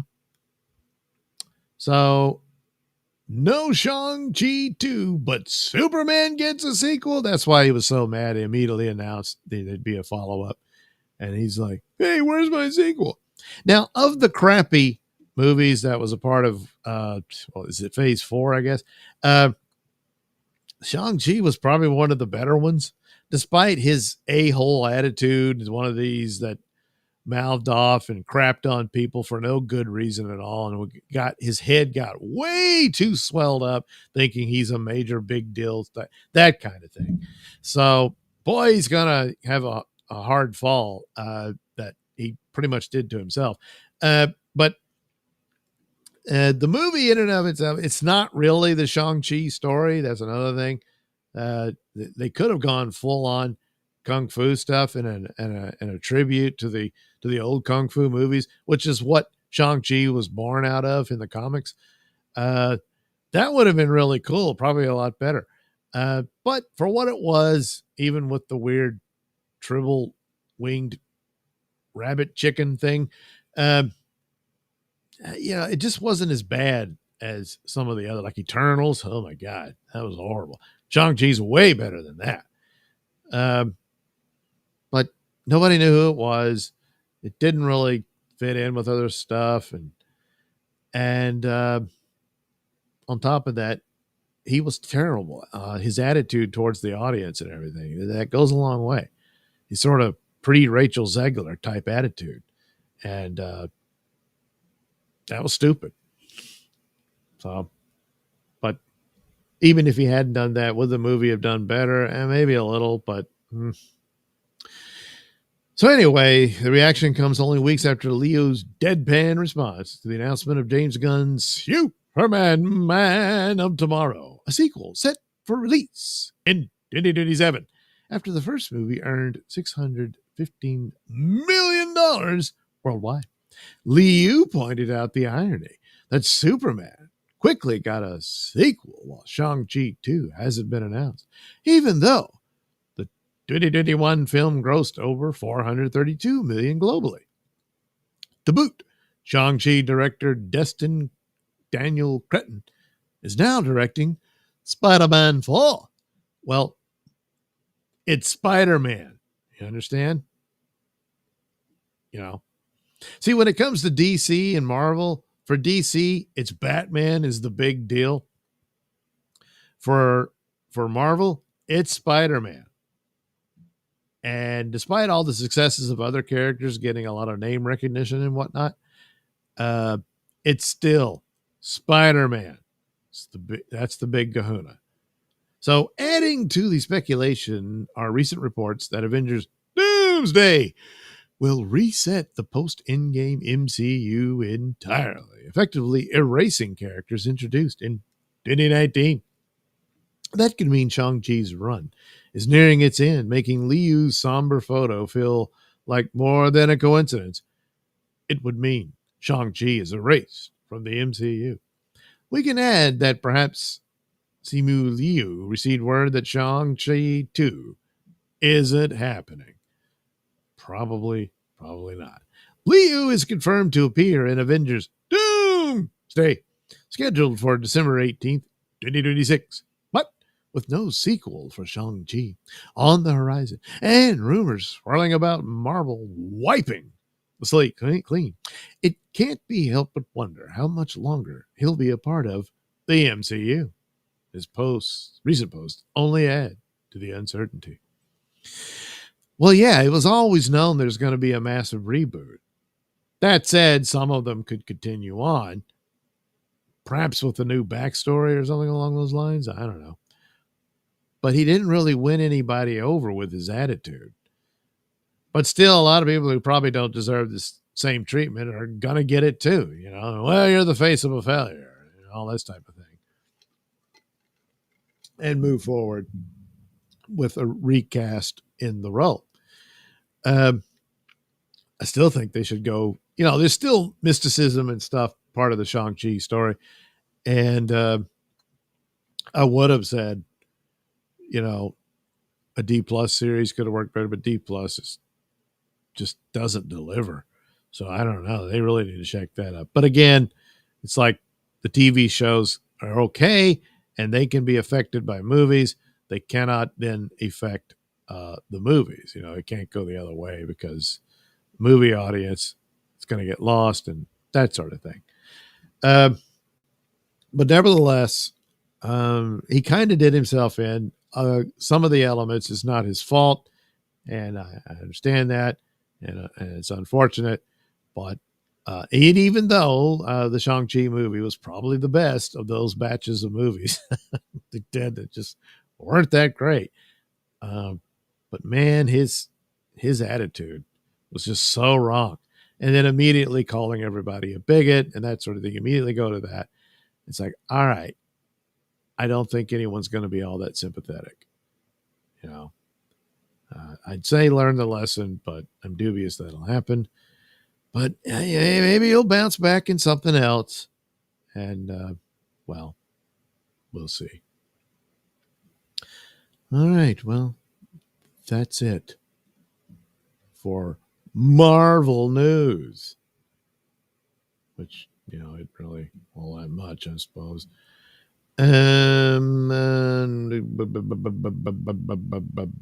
Nodex says, LOL. Gladcore says, all is well. Arno05 says, Asian stoic face. So that's what he was doing. So he's not really feeling anything. He's just showing, it's like, I'm stoic. Gladcore, LOL. Or it's the eventual acceptance. Oh, well, this part of my career is over. Maybe I'll find something else. There you go.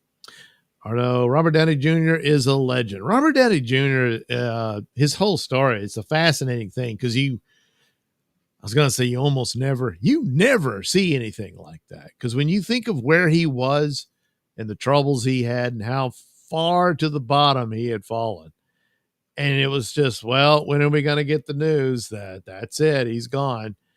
And then this remarkable comeback, which I think there's a lot of loyalty he felt for the character of Iron Man and that sort of thing, which, and he desperately needed it, and it saved him. It really did save him to have him battling his demons, and then to get a second chance or maybe it was his third or fourth chance, I don't know, and to achieve major stardom, because he was always very, very talented, very skilled, charismatic actor, and pulled that off. And, MCU owes a buttload to him. Still, the position they're in, the amount they had to pay him to get him back. And plus, there's some sort of integrity to it all. It says, look, the character got it in. Oh, yeah, but you're going to play this other character. Well, all right. That kind of thing. But I'm sure there is some amount of gratitude to the opportunity he got. But you never see something like that, of someone going that far and then beating it and then getting his career back where he's a major star and introduced this incredible phenomenon of Marvel, their 10-year run. It all went to crap, but they had those 10 years, and it was an amazing thing that they achieved that. And you can't take that away because it happened. And so, yeah, he is a legend. He is. And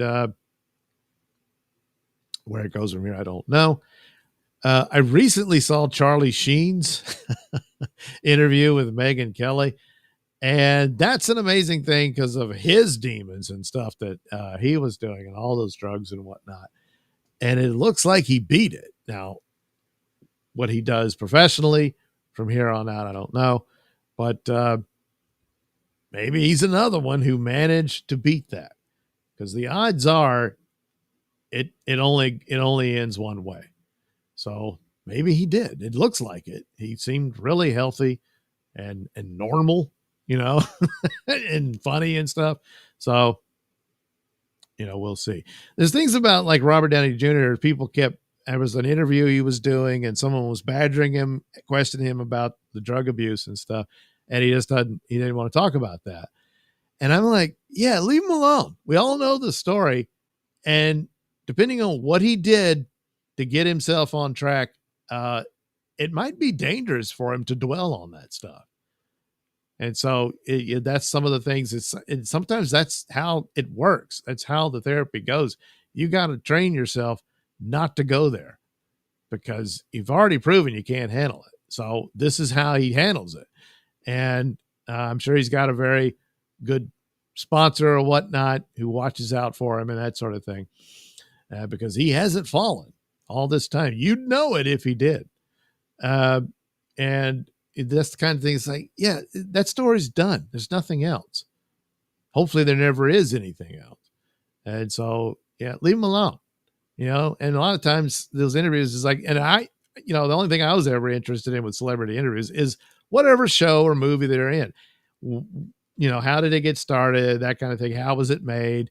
What was the idea going in with the character? And there's always kind of neat little stories about originally it was going to be this, but we thought about it and we thought we'd go this way, that kind of thing. And I've always been fascinated with concept art and stuff like that, because there's all these different possibilities for films and television that would have been very different. And sometimes you look at maybe they should have gone that way, that kind of thing. It's fun. But his is it's so far a really great story. Gladcore, it's classic plastic look. All right. That's what Simu Liu is doing. Mel Gibson, too. That's right. Yes, Mel Gibson. exactly. That's another one. Seems to have found a really good place and a huge talent, major talent, and battled his way back. And however he did it worked for him. You know, really looking forward to his follow up to Passion of the Christ. That should be interesting. That was a cool take on the story and everything that he did. Because I mean, there's tons of Jesus movies and stuff, but he really found it. Of course, the brutality and everything, but that was, there was some kind of really creative surrealness to it and everything, which subject matter, of course, but just the way it opens and everything. And yeah, I was quite taken with it. So I guess some amount of de-aging will have to take place because, but this is going to be like, I guess, Acts of the Apostles type approach to it. So we'll see how that goes. But yeah, Mel Gibson's, that's one of the great stories that he beat the odds. So there you go. All right.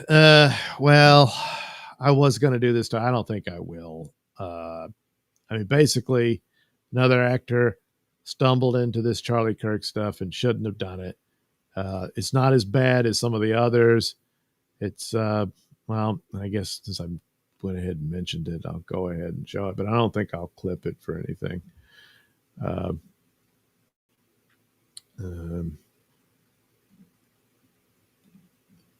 So here we go. Tim Russ, who I wasn't a big fan of Star Trek Voyager, but he was one of the ones I really liked in the show. The Doctor was the standout character, but you always got to separate the artist from the art a lot of times.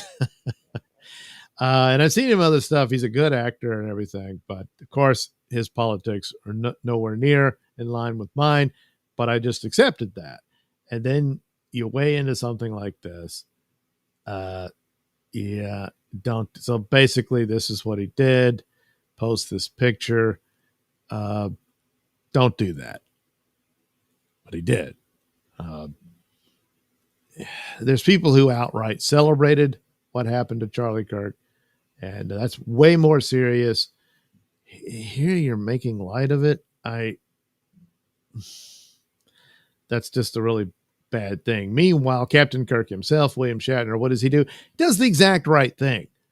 See, he says, assassination is so senseless. Condolences to the Kirk family. There you go. That's it. He goes further explaining, yeah, there's going to be people you don't agree with, but you can't make them targets, that guy. Yeah. See?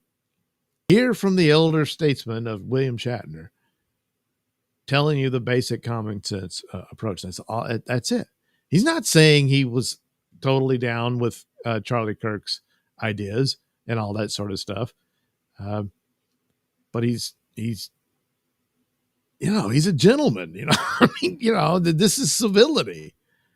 That's what that is. So of course, comparisons to others. Yeah, what Michael Keaton said, I didn't care for that. I don't know what Dwayne Johnson's daughter said. Don't really care. Of course, a lot of the, Bethesda, Epic Games, a lot of those people are in trouble because they were all cheering it on and everything. And that goes beyond is like, well, this is cancel culture, isn't it? Yeah, but when you're cheering it on, you're promoting the act. Death threats and stuff are actionable, and you're it's akin to a crime already because you're at least making the threat of that sort of thing. You're in way more serious trouble than some crappy joke or something like that, or a take on something. But here, I mean, good Lord, and within immediately, you're not thinking. In the stupid DC Comics writer, which that's in a way it's more on DC Comics because this person did give him fair warning and had a series of this type of takes on things was already just out of their gourd. So it's really no surprise that they would celebrate this murder. The Alex Ross thing, I don't really count. I mean, he's been posting his old artwork a lot, all the time. It was a painting of Superman with bullets bouncing off of him. He deleted it, or his people did. I don't know who could, but his official account, I don't know if he controls it or not. But you can understand why someone might react to it that way. But then again, I'll give it to him. He didn't mean it that way. Stephen King, of course, apologized, but Stephen King, what are you gonna? And then, I didn't even know he had a new movie coming out, The Long Walk, but this is the only thing I heard of it, and it tanked. But well, whatever chance it could have had, yeah, it probably did it in. And then back to the gaming, the Ghost of Yotai developer Drew Harrison celebrated Kirk's death, so there you go. So there's far worse than this, but still, he said, "Oh no, I was talking about. I see William Shatner as Kirk, not Chris Pine or Paul Wesley." Yeah, no, that's no, and that's a shame because again, he did a good job as Tuvok on Star Trek Voyager, even though I wasn't a big fan of Star Trek Voyager, but I thought he was really good in it. And then this, so and these are just basic things. You don't really have to be told not to do something like this, but you did it anyway, and that's it's on you.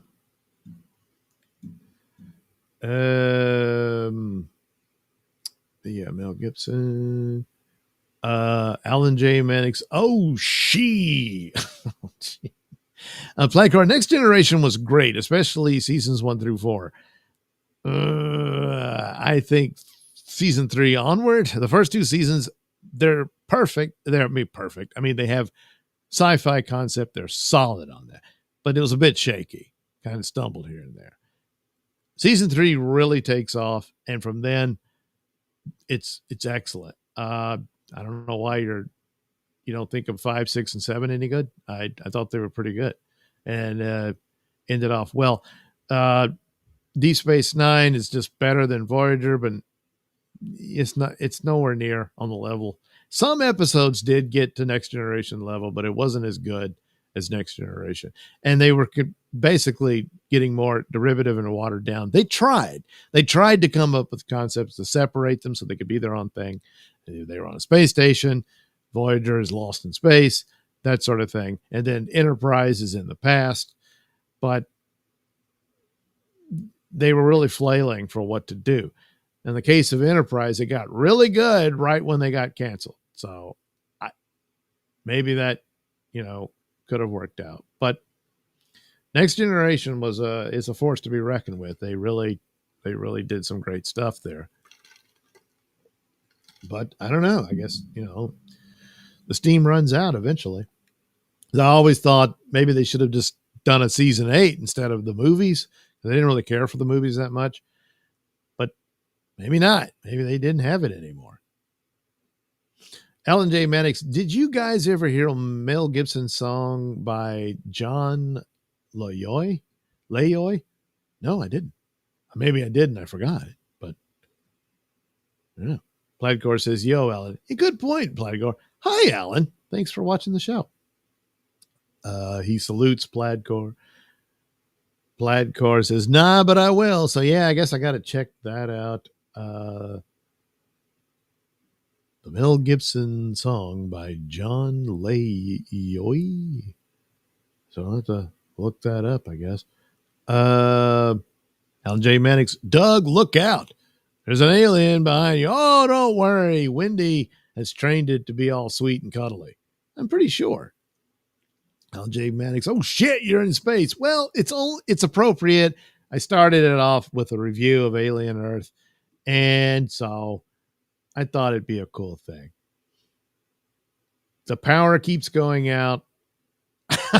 This stupid guy, he got into some things, and he's a cut up a lot. But look, it's back on. See, they fixed it. It's gonna be fine. All right, everything's fine. It'll be all right. Arno, Enterprise was excellent until the last episode. Well, the last episode was trash. That's unfortunate. And it had its points here and there, but man, when they got really good towards the end there, and they were really cooking with gas, if that makes sense, but I digress. Oh, damn, the power's out again. Well, it's going to get hot in here for a bit. What?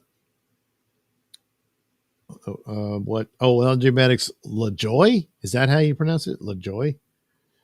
LNJ Maddox. Don't play it on here. You'll get no. I don't even play trailers or any of that stuff. I never know. Some people, they do it all the time. Then another channel, they get struck for it. It doesn't make any sense. And it's like, I'm playing the ad for your product. I don't know. Plaidcore. Oh yeah, that dude is funny. LaJoy. All right. He brings the joy. Alan J. Mannix. Even as a kid, I couldn't get over the lady captain in Enterprise. Whole thing was just next gen with a lady, pretty much. And basically, the Doctor was fun to watch. He was funny. I liked Tuvok. Sometimes the Klingon girl was pretty good. I was irritated and annoyed with the alien cook, but after a while he was pretty good. That kind of thing. Like Captain Janeway and everything. The real approach, and I think Dave Cullen on his channel did a good video on this, where there was this episode about another Federation ship that they encountered, but things had gone really bad for them, and the ship took more damage and their replicators didn't work, this sort of thing. And so they were violating Prime Directive and all that stuff because they had to. It was survival and stuff. And it would have been a more interesting show if it had gone that dark, with it, where it was a constant, how strong are you with your standards when you're faced with imminent death, and not just yours, but the rest of the crew and stuff.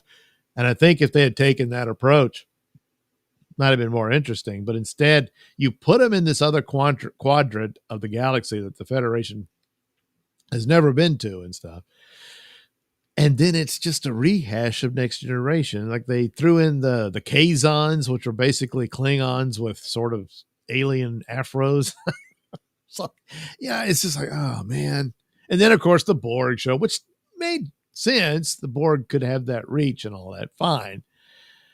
But and then Q shows up, which, yes, he could, but you're just repeat because they didn't know what to do.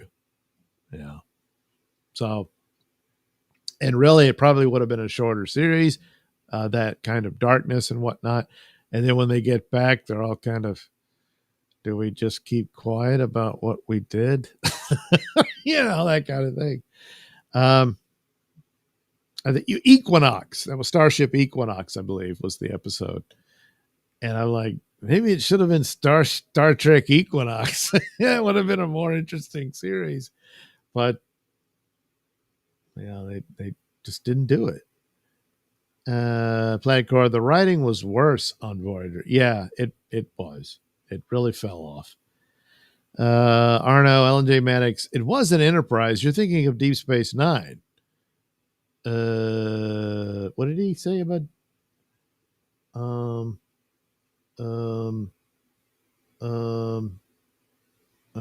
don't know, I forgot. Talk amongst yourselves. Wait.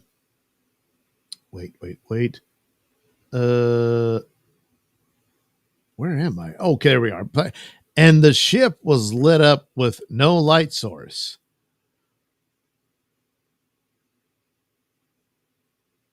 The Voyager? I mean, they had power. I'm not sure. Alan J. Maddox, I wouldn't mind clinging on her. Am I right, guys? The Klingon girl? Yeah. She was hot. Yeah. Then 7 of 9 showed up. I mean, I don't mind that at all. That was great. Yeah. Then the secret hideout had to ruin that, you know. Anyway, I don't know. Scott Bakula was Captain Archer in Enterprise. That's right. Yes, he was. And there's talk they're pitching a follow-up series with him that he's now president of the Federation and stuff. But if it's a secret hideout project, abandon all hope.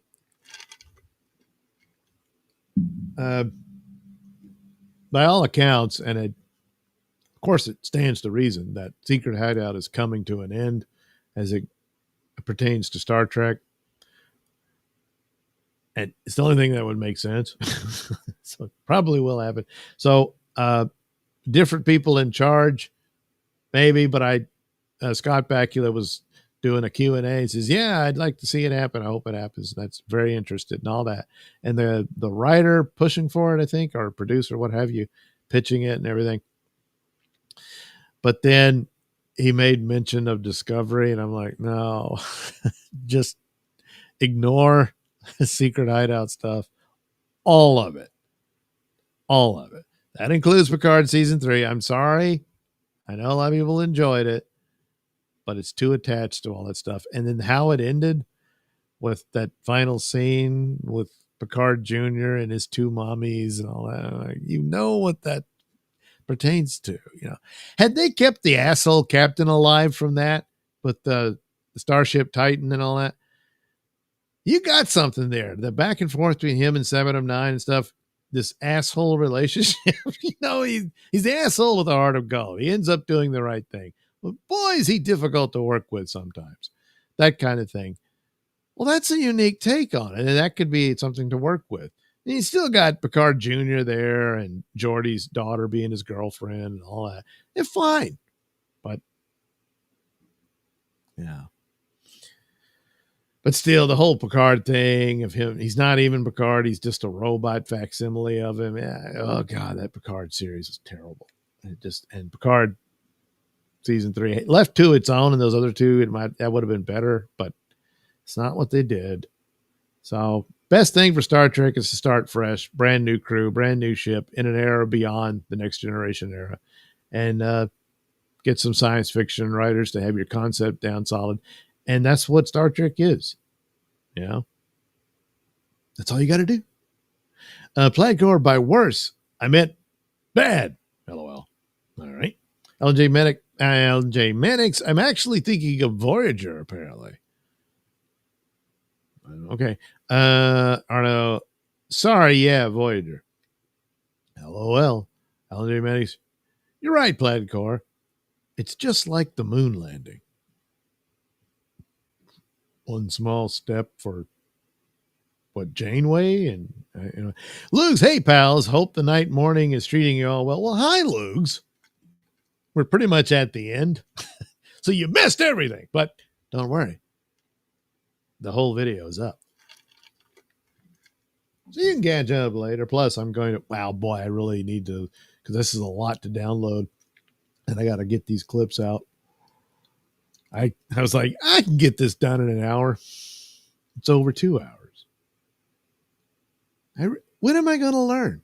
Anyway, happy to see you here, Lugs. Thanks for stopping by. Arno says, that sounds cool. Plaidcore says, LOL. Alan J. Mannix gives a tip of the hat to Lugs.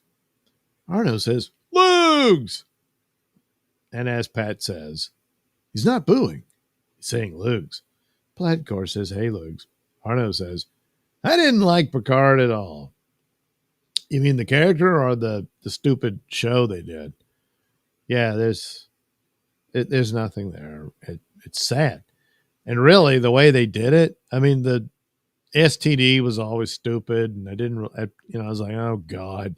And then they did that Picard show, and it's like, that's Last Jedi level destruction to the franchise because it's Patrick Stewart doing it, you know. The other crap, you could just say, wow, this is some alternate timeline. Who cares? And as far as I'm concerned, the Picard series is an alternate timeline, even though they do all that stuff. But, oh, God, it was so stupid. Anyway, Ellen J. Maddox, Doug, for the love of God, man, the alien is right behind you. No, don't worry. Actually, I'm behind it. Watch. See? He's just a little guy. Yeah. I guess there's a way I could put him behind me. Let's see. Doop, doop, doo. Doop, doop, doo. Oh, I lost it again. Man, I got too much crap in here. Some of this stuff I never use. Why don't I get rid of it? I know why. I'm lazy. There. There it is. Oh no, now Wendy looks like she has a mustache. Well, I can't have that. So, yeah, maybe just like that. Hey, what's that line? Oh, that's the wire of the microphone. Yeah. All right, there we go. See? So now, technically speaking, yeah, he's behind me. I mean, he really is. See, I could do like this, like that. Let's see. There. No Wendy, but the alien. Now he's behind me. Oh, oh no.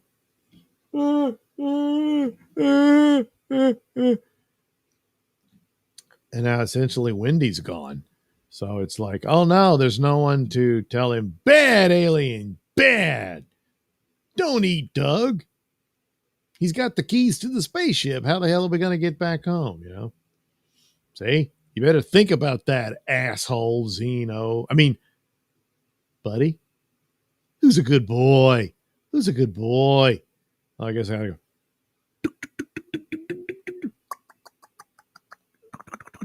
Something like that. I don't know.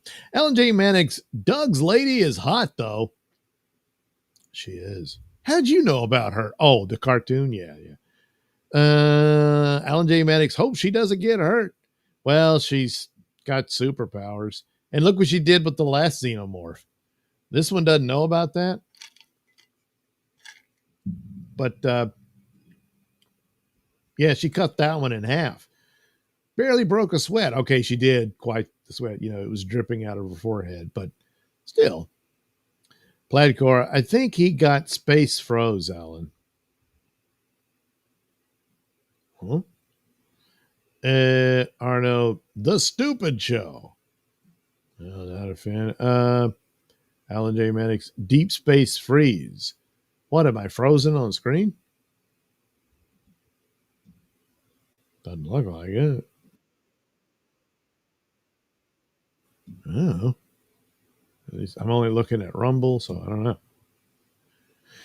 Anyway, okay, a few more here. Plaidcore, LOL needs a jacket. Who, me? I mean, I need a Michael Jackson jacket. Lugs, in the next Alien movie, there will be a good xenomorph who saves the good humans from the bad humans. And they will all learn a lesson not to judge a book by its cover. Probably. And then Badlands, they're going to have a good predator. The good, he's a predator, but he's good. And, the android girl will teach him the power of compassion and stuff. And he'll be like, ugh. He'll split his big, mouth. Anyway, Alan J. Maddox, Doug, you're losing power. I know it's a problem, but don't worry. I'm sure it'll kick back on in time for me to get back home. Plaidcore, literally. Alan J. Maddox, spooky. Plaidcore, no, the alien is frozen. Oh yeah, like in Romulus, he was stuck in ice after Ripley shot him into space. Or no, I was talking about Picard, not you. Yeah, see, I'm already losing track of who, what, when, where. Plaidcore, him up good. Lugs, you ever check out the original Species? Very horny movie. The OG with Forrest Whitaker was decent. I did see it, and he had that hot chick in there who was the alien, and then she's banging this dude, and then her spine has all these spikes coming.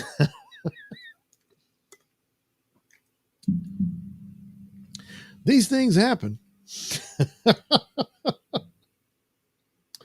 like last night in Nailsin News, that guy's girlfriend took a hatchet to him. He survived, amazingly enough, and she cleaved his skull. Jeez. But he fell asleep. You know.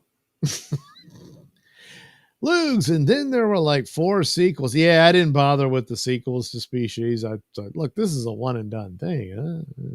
But anyway, it actually had a cool concept where they're like getting this signal. We're getting a signal from an alien species. I wonder what it is. Oh, it's these organic compounds. I wonder what that does. And it's the way for them to take over your planet by sending you the basic molecular makeup of themselves. And that was her job. Dumbasses. Anyway, that'll have to do. I will take leave of this show. And yeah, that's it. No super tips. So I'll have to run. This is taking too much space. It's going to take a while for me to download these clips because I was hoping to have one. Certainly the what's the first one I did? I think it was a DC thing. Damn it. Well, I'll see when I download it. And that'll be fun. And that'll be the first video of the day. Plus, I got to tape some other reviews and stuff and all that. So, LG Medics. Oh, wait. Yeah. That Species movie taught me to fear women. Well, metaphorically, because they usually don't have weird alien spikes coming out of their backs. But they have been known to grab a hatchet and hack your skull in. Yeah. LG Medics, terrifying. L.A. Thompson Species was good. Yeah. I don't know about the sequels, but, you know, I don't know. I had such a massive crush on Mila Jovovich in high school. Yeah, I've had a massive crush. That's why I watched all of the Resident Evil movies. And they're bad movies, but they're fun. Plus, she's in it. That was the main reason. She was awesome. Glad, of course, she was a hottie. She still is, in my opinion. Anyway, hey, Dawson, I didn't need it to teach me to fear women, though. Well, yeah. Some people learn the hard way. But if a movie did it for you instead, well, it's better than that poor bastard who woke up with a hatchet in his head. Okay, one more. Looks, the black guy in Species 2 made me laugh my ass off, but he's no Forrest Whitaker. Well, I didn't see the movie, so I don't know. All right, the power's back on. I better take... Oh, there it is. All right, I got to go. Thanks for watching. We'll do it again soon. And, oh, boy, the fun we'll have, won't we? Well, I hope so. I hope so. Anyway, thanks for watching. And, yeah, we'll do it again soon.